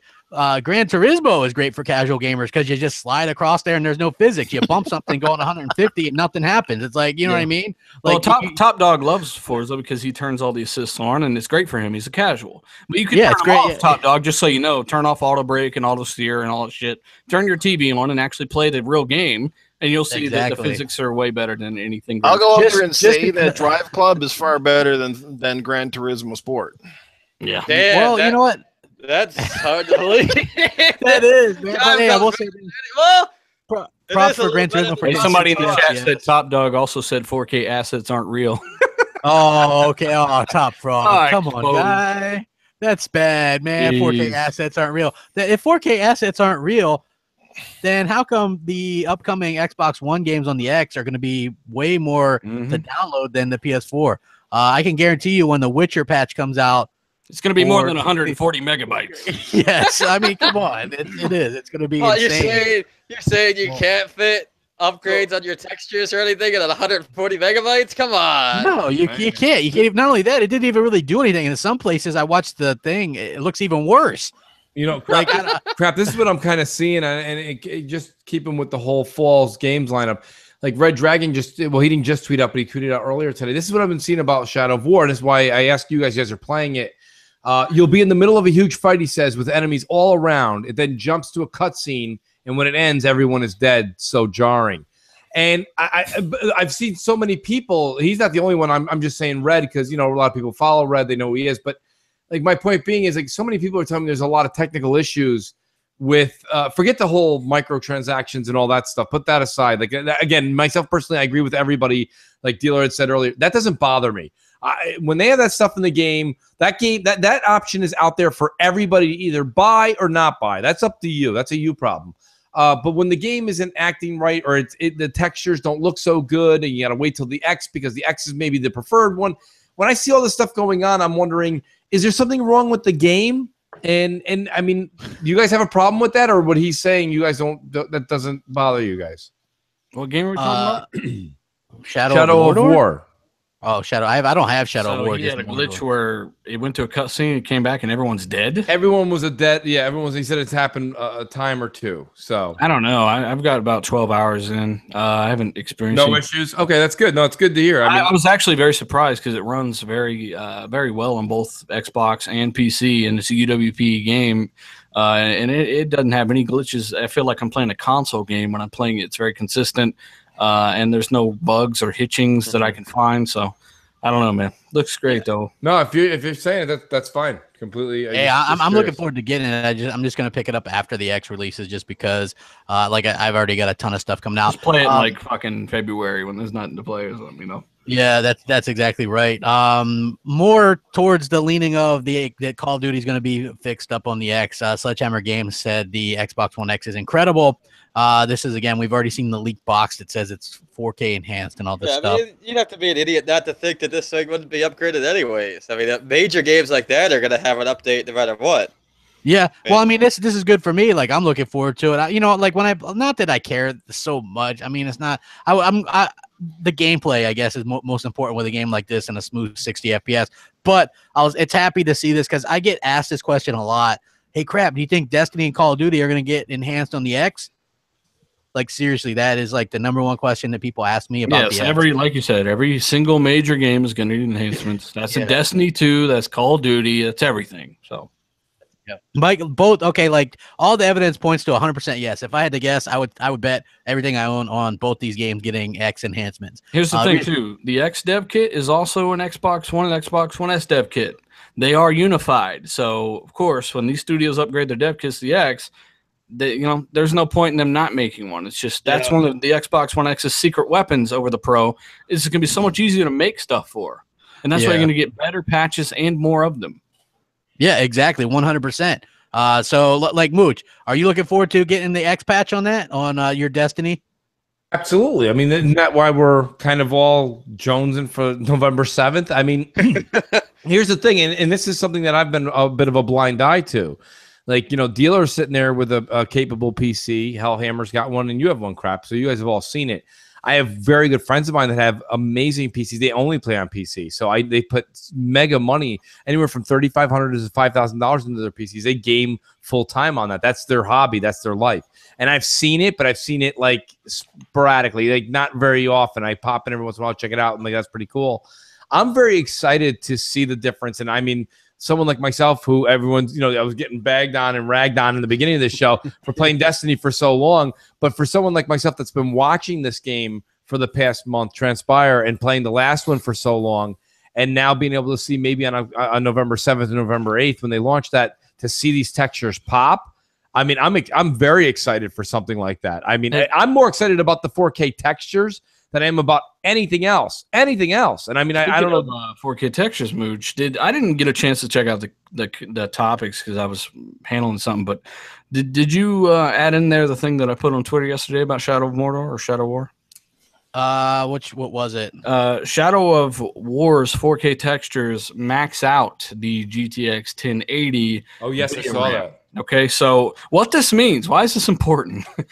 Because Xbox One X has 9 gigabytes of RAM for games, right? GDDR5 and 326 gigabytes per second of memory bandwidth.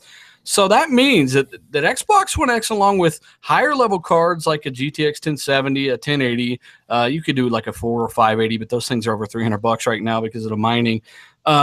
Only these devices are going to be able to run those 4K textures, meaning GTX 1060 and other cards with less than 8 gigabytes of VRAM are not even going to be able to handle. You're saying my milk crate build a PC with a GTX 1063 gig is it gonna run it at 4K?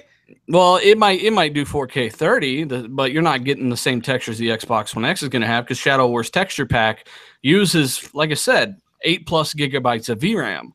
GTX 1060 only comes with up to 6 gigabytes. So you're going to look at a scenario for the first time ever where you're going to see a screenshot of Shadow War on the Xbox One X. You're going to see a mid-range 1060 next to it. And the Xbox One X in that screenshot is going to look better because it's going to have 4K assets, where the 1060 doesn't have the available video RAM to do that and play that in-game. So I just thought that was extremely interesting. That is. They're taking advantage of those 4K textures, and certain PC cards with less than 8 gigabytes of VRAM are not going to be able to have the textures that only the Xbox One X and higher-end video cards are going to be able to have. Yeah, because I saw something like that before where they had, I don't know what kind of rig it was, but the X version of Mordor was playing better than whatever rig they had. You know, so like, and apparently it looked better. Like, I know people like look at me like I'm stupid or something, but there was an article that said that. So, you know what I mean? It's like, and I sourced it and stuff too, but that doesn't surprise me. I think that the X, you know, being a closed box and stuff, and the developers really try to go, you know, Microsoft has done a good job. They aren't really getting the credit. And I've said this time and time again, that anybody who calls himself a gamer and tries to downplay the Xbox One X or say it's not the most powerful console or try to belittle it or whatever, man, like those people just really need to have their heads checked because they're not doing themselves any favor. Like I can sit there as big of an Xbox fan as I am and say, hey, the PS4 Pro was the most powerful console, fine console for what it is. They just didn't go all out like Microsoft is. Microsoft went all out with the X, the textures and stuff like that. It's not just a resolution box. They could have did a resolution box last year, but they decided not to, and it would have probably been $400, right? It is worth noting that you can play Shadow of War at 60 frames on PC, which is a massive advantage. But in regards to texture capability, it's just very interesting that this console is going to be outclassing most PCs out there when it comes to what they can do with 4K assets. I just think it's awesome. So. Yeah, that is. I'm agreeing 100%. 100%. Someone says you don't want 60 FPS. So for me personally, look, I know like a lot of people are going to be like 60 at like, I don't know. I'm okay with 30 on some stuff. I know that it's better. Yeah, it's a lot better. And on PC too, a lot of these PC guys will, because I've tried this, right? I tried to run a game at 30 FPS on PC just to experience it. And many of the times there's just ridiculously improperly placed frames. So you get all kinds of juddering, and it looks so horrible on PC. But you go and play that same game at 30 FPS on console, the frame pacing is correct because the developers have timed this properly. And it looks so much smoother and better, especially if locked. So 30 FPS on the console is just a better experience to me, in my experience, than 30 FPS on the PC. Yeah, I agree. Like for me, and I'm just so used to it as well. You know what I mean? So it's like for shooters and stuff and racers, I'm with you guys, like Wolfenstein and Doom, and they feel so good at 60. So I agree 100% there. Yeah. But and I know I get hate for this. Like Tomb Raider, I'm okay with playing that at 30 if it's locked. I'm okay with playing like Shadow of War. I don't have a problem with playing Shadow of Mordor at 30. Assassin's Creed Origins, you know, I'm going to play that at 30 FPS on the X. I don't mind. It is what it is. It's going to be great. It is. Stop you from enjoying Uncharted 4, you know? Exactly. That's like the new thing that like the PC dudes want to bring up is like, oh, but 30. It's like, okay, well, whatever. If you are happy with what you're doing on your PC, then good.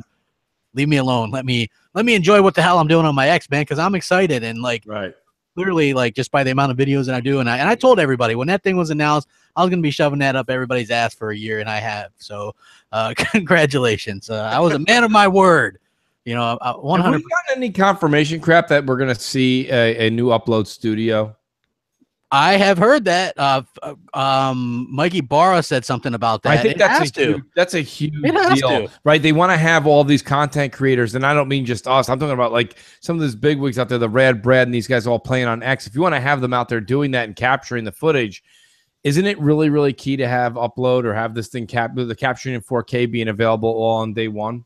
Yeah, they have to. If you go to Upload Studio right now, there's Sunset Overdrive backgrounds and stuff. It's bad. It is really bad. It's like Forza, there's like Forza 5. It's like Forza Horizon 2. You know, it's as outdated as what most of the Xbox demo stations you'll find floating around the wild. Well, what's funny is they're going to hit everybody with this big change right at the launch of the X or right before, because they've already confirmed that there's a new way to share your stuff to social media and stuff. You're not going to have to go to the Xbox site to see pictures and videos, which was always stupid anyway. Right. You know, right. When everybody on PS4, how many times have we seen PS4 share? And it's just a picture that's posted to Twitter or whatever, you know, like Xbox should have been doing that right from the start. We already have to go to an extra step because we don't have a button. You press a button and you take a picture, you know. I'm so glad they focused on suggesting new strangers to me over that feature. Yes, exactly. Hey, you might want to play with this person. I might not too, so you should probably not do that.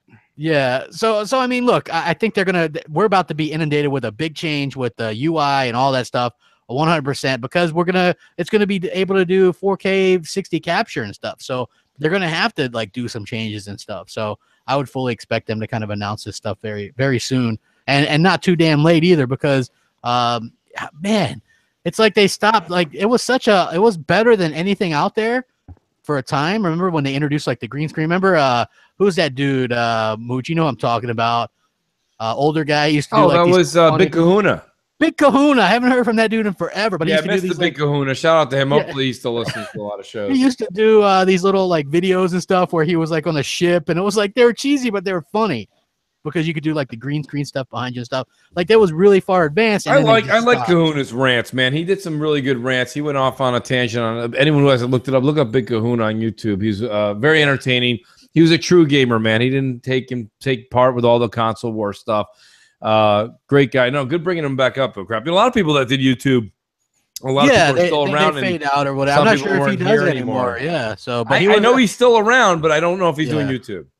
Yeah, he was a good guy, man. Great I remember in the early BGST days, he was kind of doing some cool stuff. But yeah, they have to update it. 100% has to be updated.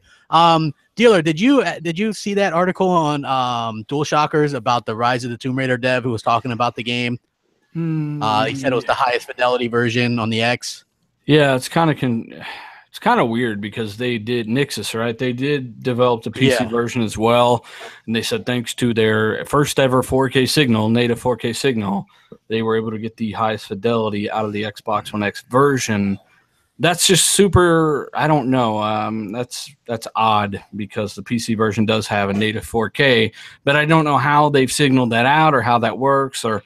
I don't know. So Maybe it's PR speak, but it really it's controversial. Everybody's talking about it. You know what I mean? It's gonna look amazing, you know. So yeah, everything I've seen from it looks absolutely phenomenal. Like this game, and what I thought was even cooler about that interview than that, which obviously triggered a lot of people, was that Microsoft sends people to work with them as well. You know, like Microsoft isn't really shy about sending out their people.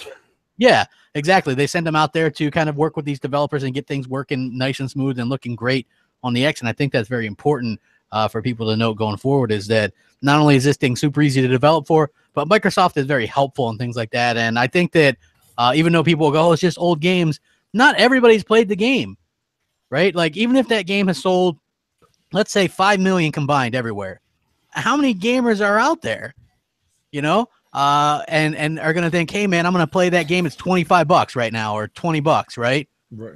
Get it? Be blown away about it. You have a showpiece because that game looks absolutely phenomenal. You know, like there aren't a lot of console games that look like that. Like it absolutely. Well, now they're saying that they were running it at 4K 60 on mid-range hardware 2 years ago. And I'm like, you stupid idiot. You know, like you're not paying attention to modern benchmarks even. The game is still a modern benchmark title in both DX11 and DX12.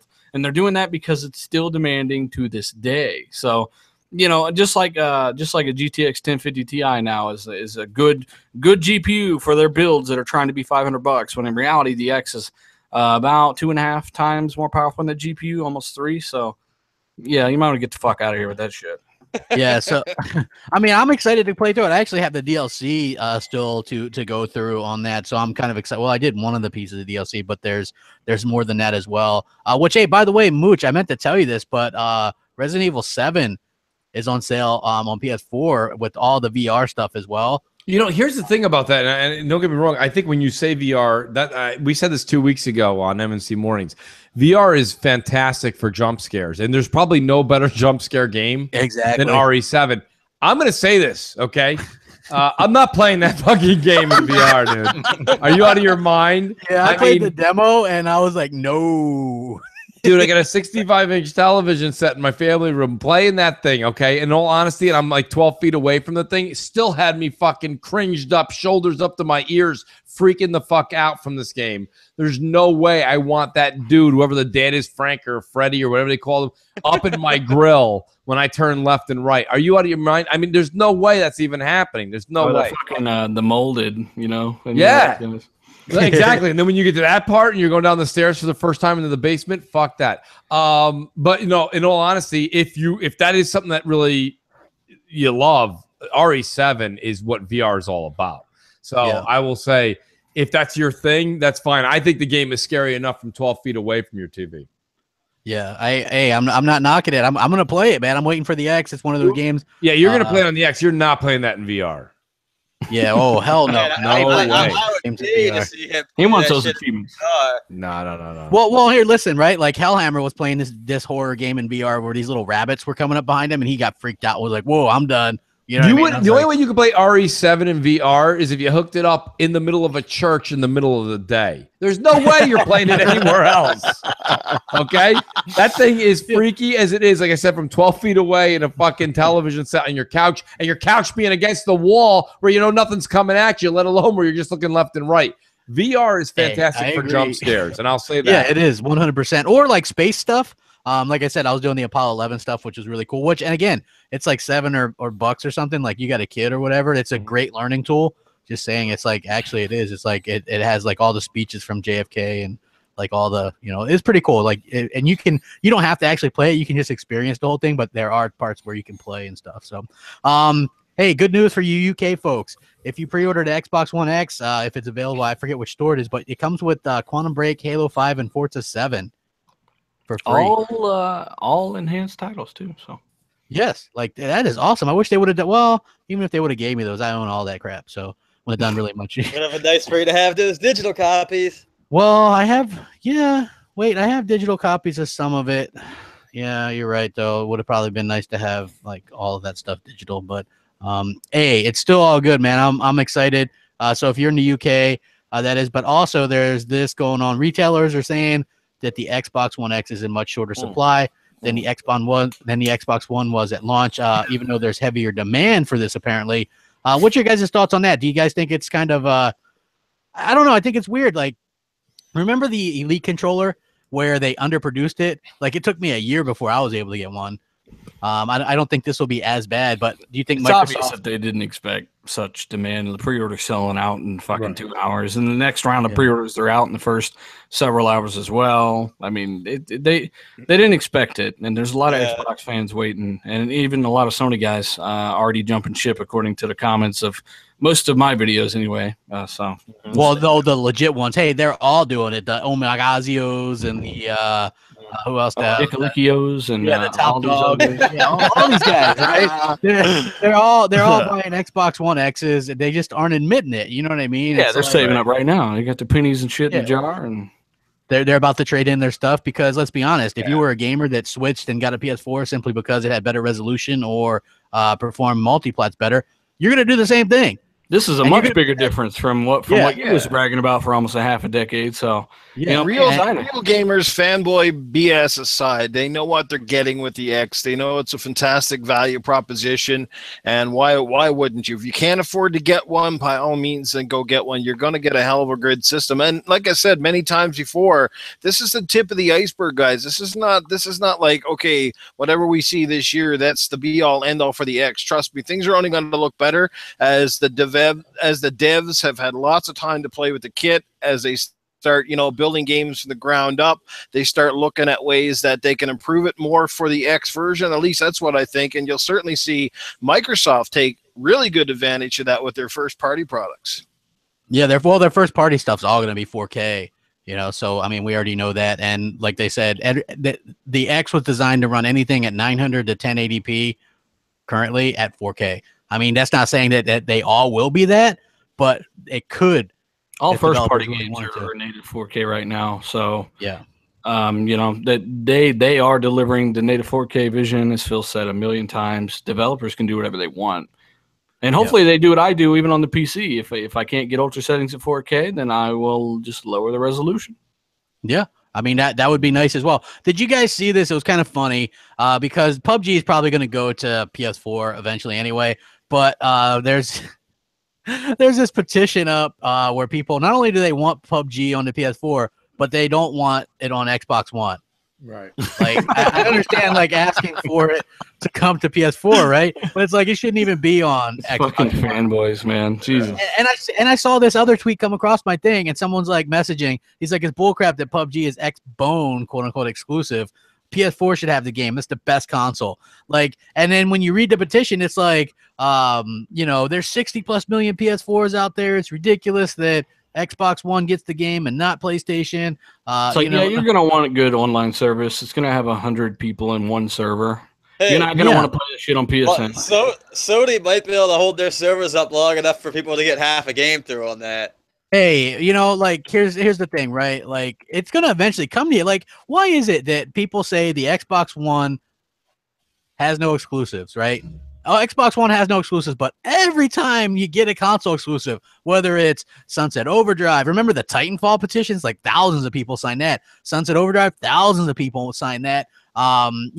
You have these games, even Cuphead, Quantum Break, all the games that Xbox has that people belittle and put down. They have petitions. They want it, right? They hate the console. They say it has no games, but every damn one of them has a petition out there. It has no games. So what the fuck is this petition for? Exactly. It's like, it's so ridiculous. I do not understand it. You know what I mean? And I just thought this one was funny because it was specifically saying, hey, we don't want it. We want it on PS4, but don't even put it on Xbox One. And I've seen that before on the Final Fantasy one. Where it's like, what was it? Kingdom Hearts 3. It's like, don't bring it to Xbox One.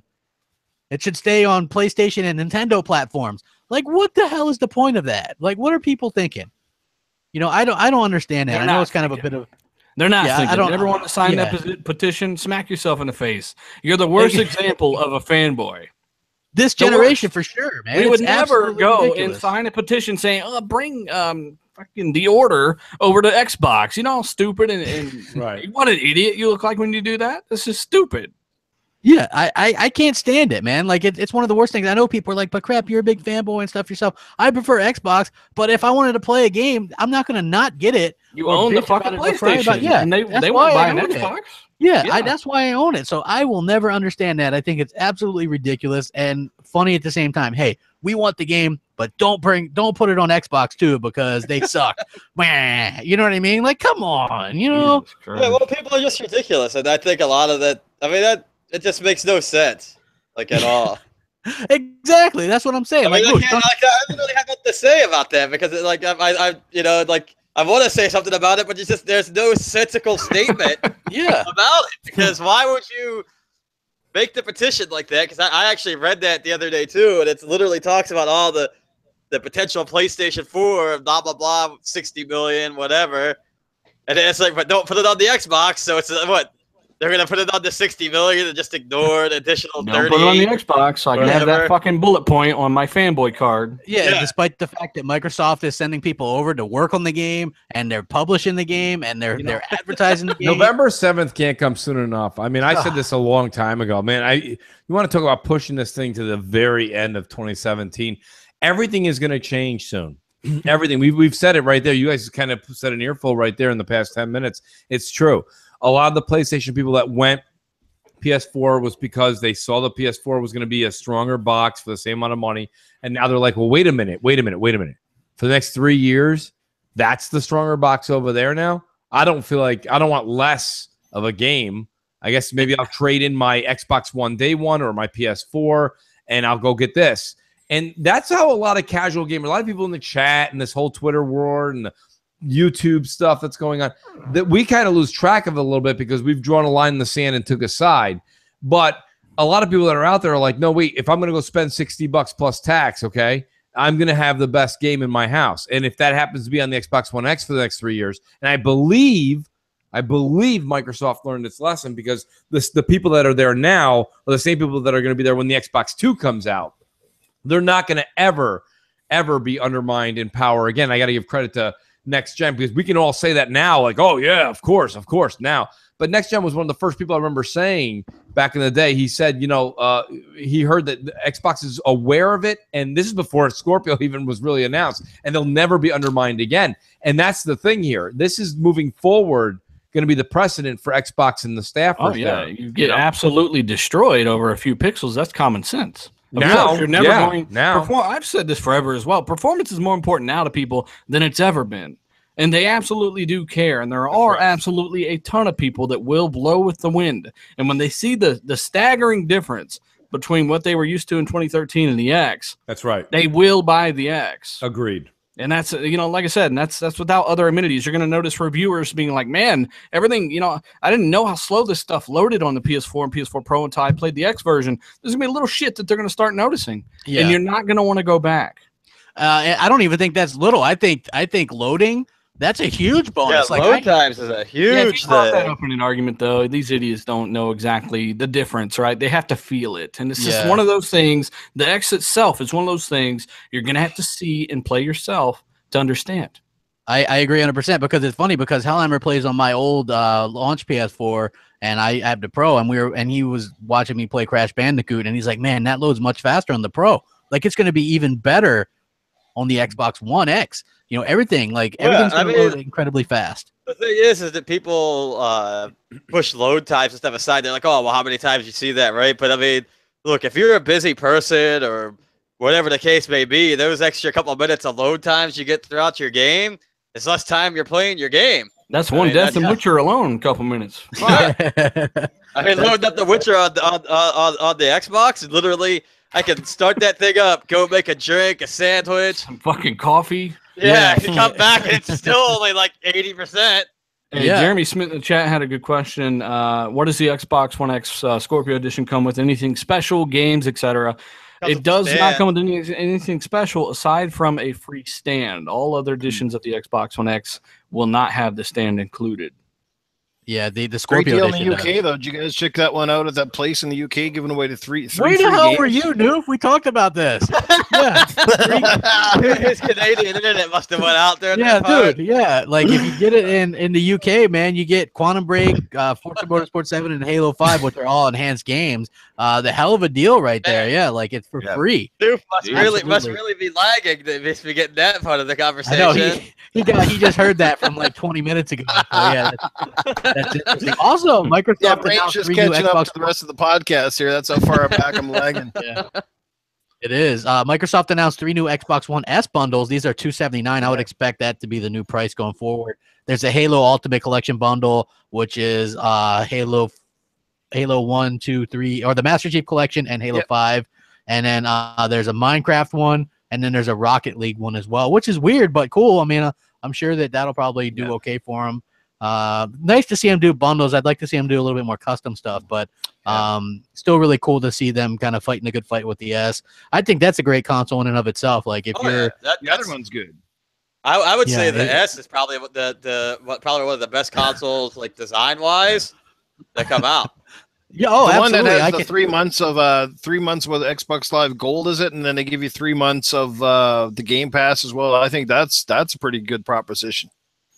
Yeah, because there's a lot of games on there. They put an absolutely boatload of games on there, like fantastic games, like even like Mad Max, which was on sale for $5 the other day. But yeah, great games. You could tell Mooch is winding down because he's mooching on Twitter as we're in this. Yeah, I'm sitting here and I'm enjoying the show a little bit, and I'm watching and I'm like, everyone's like, hey, the next contestant on The Price is Right, come on down, you're supposed to Shadow of War. And I'm like, wait a minute, I just entered that fucking thing. You know, I'm sitting here with a fucking I Love Bob Barker t-shirt. Why don't I get called down? Hey, you know what? People give you stuff all the time, man, but I am happy, man. And also I wanted to let everybody know that myself and Mooch and Jay, we're giving away an Xbox One X Scorpio edition. Yes, sir. Yes, and you can just right there in the description, there's a Gleam. You can click on that, and everyone's welcome to enter. I think there's like 14 or 15 different options to enter that. Multiple, you can like go back every day and like enter and stuff like that. So yeah, that's up there. It's going to run for, I think, 27 more days, 28 days. Yeah. So believe it or not, when you break it down per entry or whatever, you probably have the best chance to win this because each one is only one entry. Not like some people do like 10 entries for this or 50 for this. It's all or just one. Yeah. We did a one all the way through. Your odds are better. Yeah. You have really good odds at winning. You know what I mean? So make sure you guys do that. And it's going to be an awesome time to kind of give that away. To the fans and stuff, but it's to anybody. Everybody's welcome. So even like dealer, new, you guys are welcome, man. US, everybody can join unless you're in some place besides US and Canada. Sorry. Yeah, sorry guys. Yeah, because by the time you end up sending it out, a lot of people don't realize that you end up paying as much as the console itself. Yeah, it was like I looked into it. It's usually hugely expensive to ship because like we were talking about Australia and the UK, but man, woo. Yeah, wow. Shipping is consoles, they're pretty heavy and bulky, right? So it's like 20 pounds. Heaviest console? Well, yeah, probably about as heavy as a PS3. Yeah, that thing was heavy, man. Did they say it was 8 pounds or something like that? 12 for the X. 12. 12 pounds, something like that. What's the S right now? I bought an Alienware X51 back in the day. Don't ever buy one of those pieces of shit. That thing was 12 pounds, I think. So. Somebody actually bought one of those? Yeah. I learned the hard way. Don't ever do it. Yeah. Well, I mean, hey, it is what it is. You know what, you guys, it's been awesome. We blew through 2 hours. Damn, that was a fast show. I mean, we didn't hit every topic, but we hit a lot of them. We'll do some outros. Mooch, welcome back. Yes. What do you got going on? Crossfire, I'm sure. Absolutely Crossfire. I had a few people that were lined up for last week and then ended up taking the vacay. Definitely going to see if I can get them on. It's going to be a wild show. It's going to be a lot of, I'm going to hit a little bit more of the controversial topics. Crap will know. A little bit of things that have been bugging me. A little bit more on Star Wars Battlefront 2. We got to get a little bit more deeper into that and see what's going on with that. I would love to get more into that. I'm a big fan of that. Absolutely. And I'll tell you, maybe I will come around. We'll see how that is. That's something that you are. I'm coming around. I am coming around, dog. I'm coming around. And don't forget M&C mornings this Sunday. I am really excited to get back to that. Just can't wait to hear everybody. Please do leave a voicemail with J-Dubs. You got till Friday at midnight. We want to hear from you guys. There's a lot of stuff coming up. We're real close to the X. So, yeah, maybe you guys want to talk about the loot crates. Tell us what you think about it, or some of this stuff, or the Destructoid stuff, whatever. It'd be a good time to call in and leave a voicemail. There's lots of ways to do it. Skype, yeah, MC get your Space voice Mornings, out there and whatever. be heard. Yeah, Absolutely. It's a good time. Dealer, what do you got going on? I know you did RDX and Noof was on there yesterday. So yeah. I wanted to give a shout out to the Tomcat in the chat. He says he bought Alienware. Just build your own. Well, let's use common sense. Let's use that. Let's just think about things where we actually type shit. Most first-time PC gamers, contrary to idiot belief, do not build their first fucking rigs. Okay, so this is back in 2011. I'm like, well, I want to get into this. I don't want to build it because I have no clue what the hell I'm doing 5-6 years ago. And, you know, there's a reason Origin PC, CyberPower, Alienware are doing so well. Most first-time PC gamers do, in fact, buy their first rigs. They don't go out and build the shit. So don't believe idiots that tell you that. It's absolutely not true. But other than that, I'm doing great. Yeah, we did do RDX yesterday. Shout out to Noof for pulling in. We had a pretty good panel, Southbound, and everybody showed up. Appreciate being there, bro. Thanks for having me. Yeah, it was a good show, and I encourage you guys to check it out if you have not. And, of course, follow me on Twitter at dealer_gaming, Xbox Live at II space dealer space II, and, of course, YouTube, Dealer Gaming. Exactly. Hellhammer, what do you got? Not too much. I'll be back on here next week. Otherwise, you can find me on Twitter at XXHellhammer or on Xbox Live, XX Space Hellhammer. Hell yeah. And we got the always outrageous Noof Nukem, although he did vacate for about a half hour today. What's going on, Noof? Yeah, that's right. I had to set the internal router inside my brain there for a few minutes. No, thanks again, Crap. It's always a fun to be on Xbox Nation, something I look forward to each and every week. And again, thanks everybody for showing up and chiming into the chat. Lots of intelligent comments in there, lots of dumbass ones as well. But hey, that comes with the territory. Had a lot of fun as usual. Good to have Mooch back on the panel. Like I said, he's easily to miss when he's not around. But great show as always, guys. Look forward to seeing you guys online and all that good stuff. So thanks so much.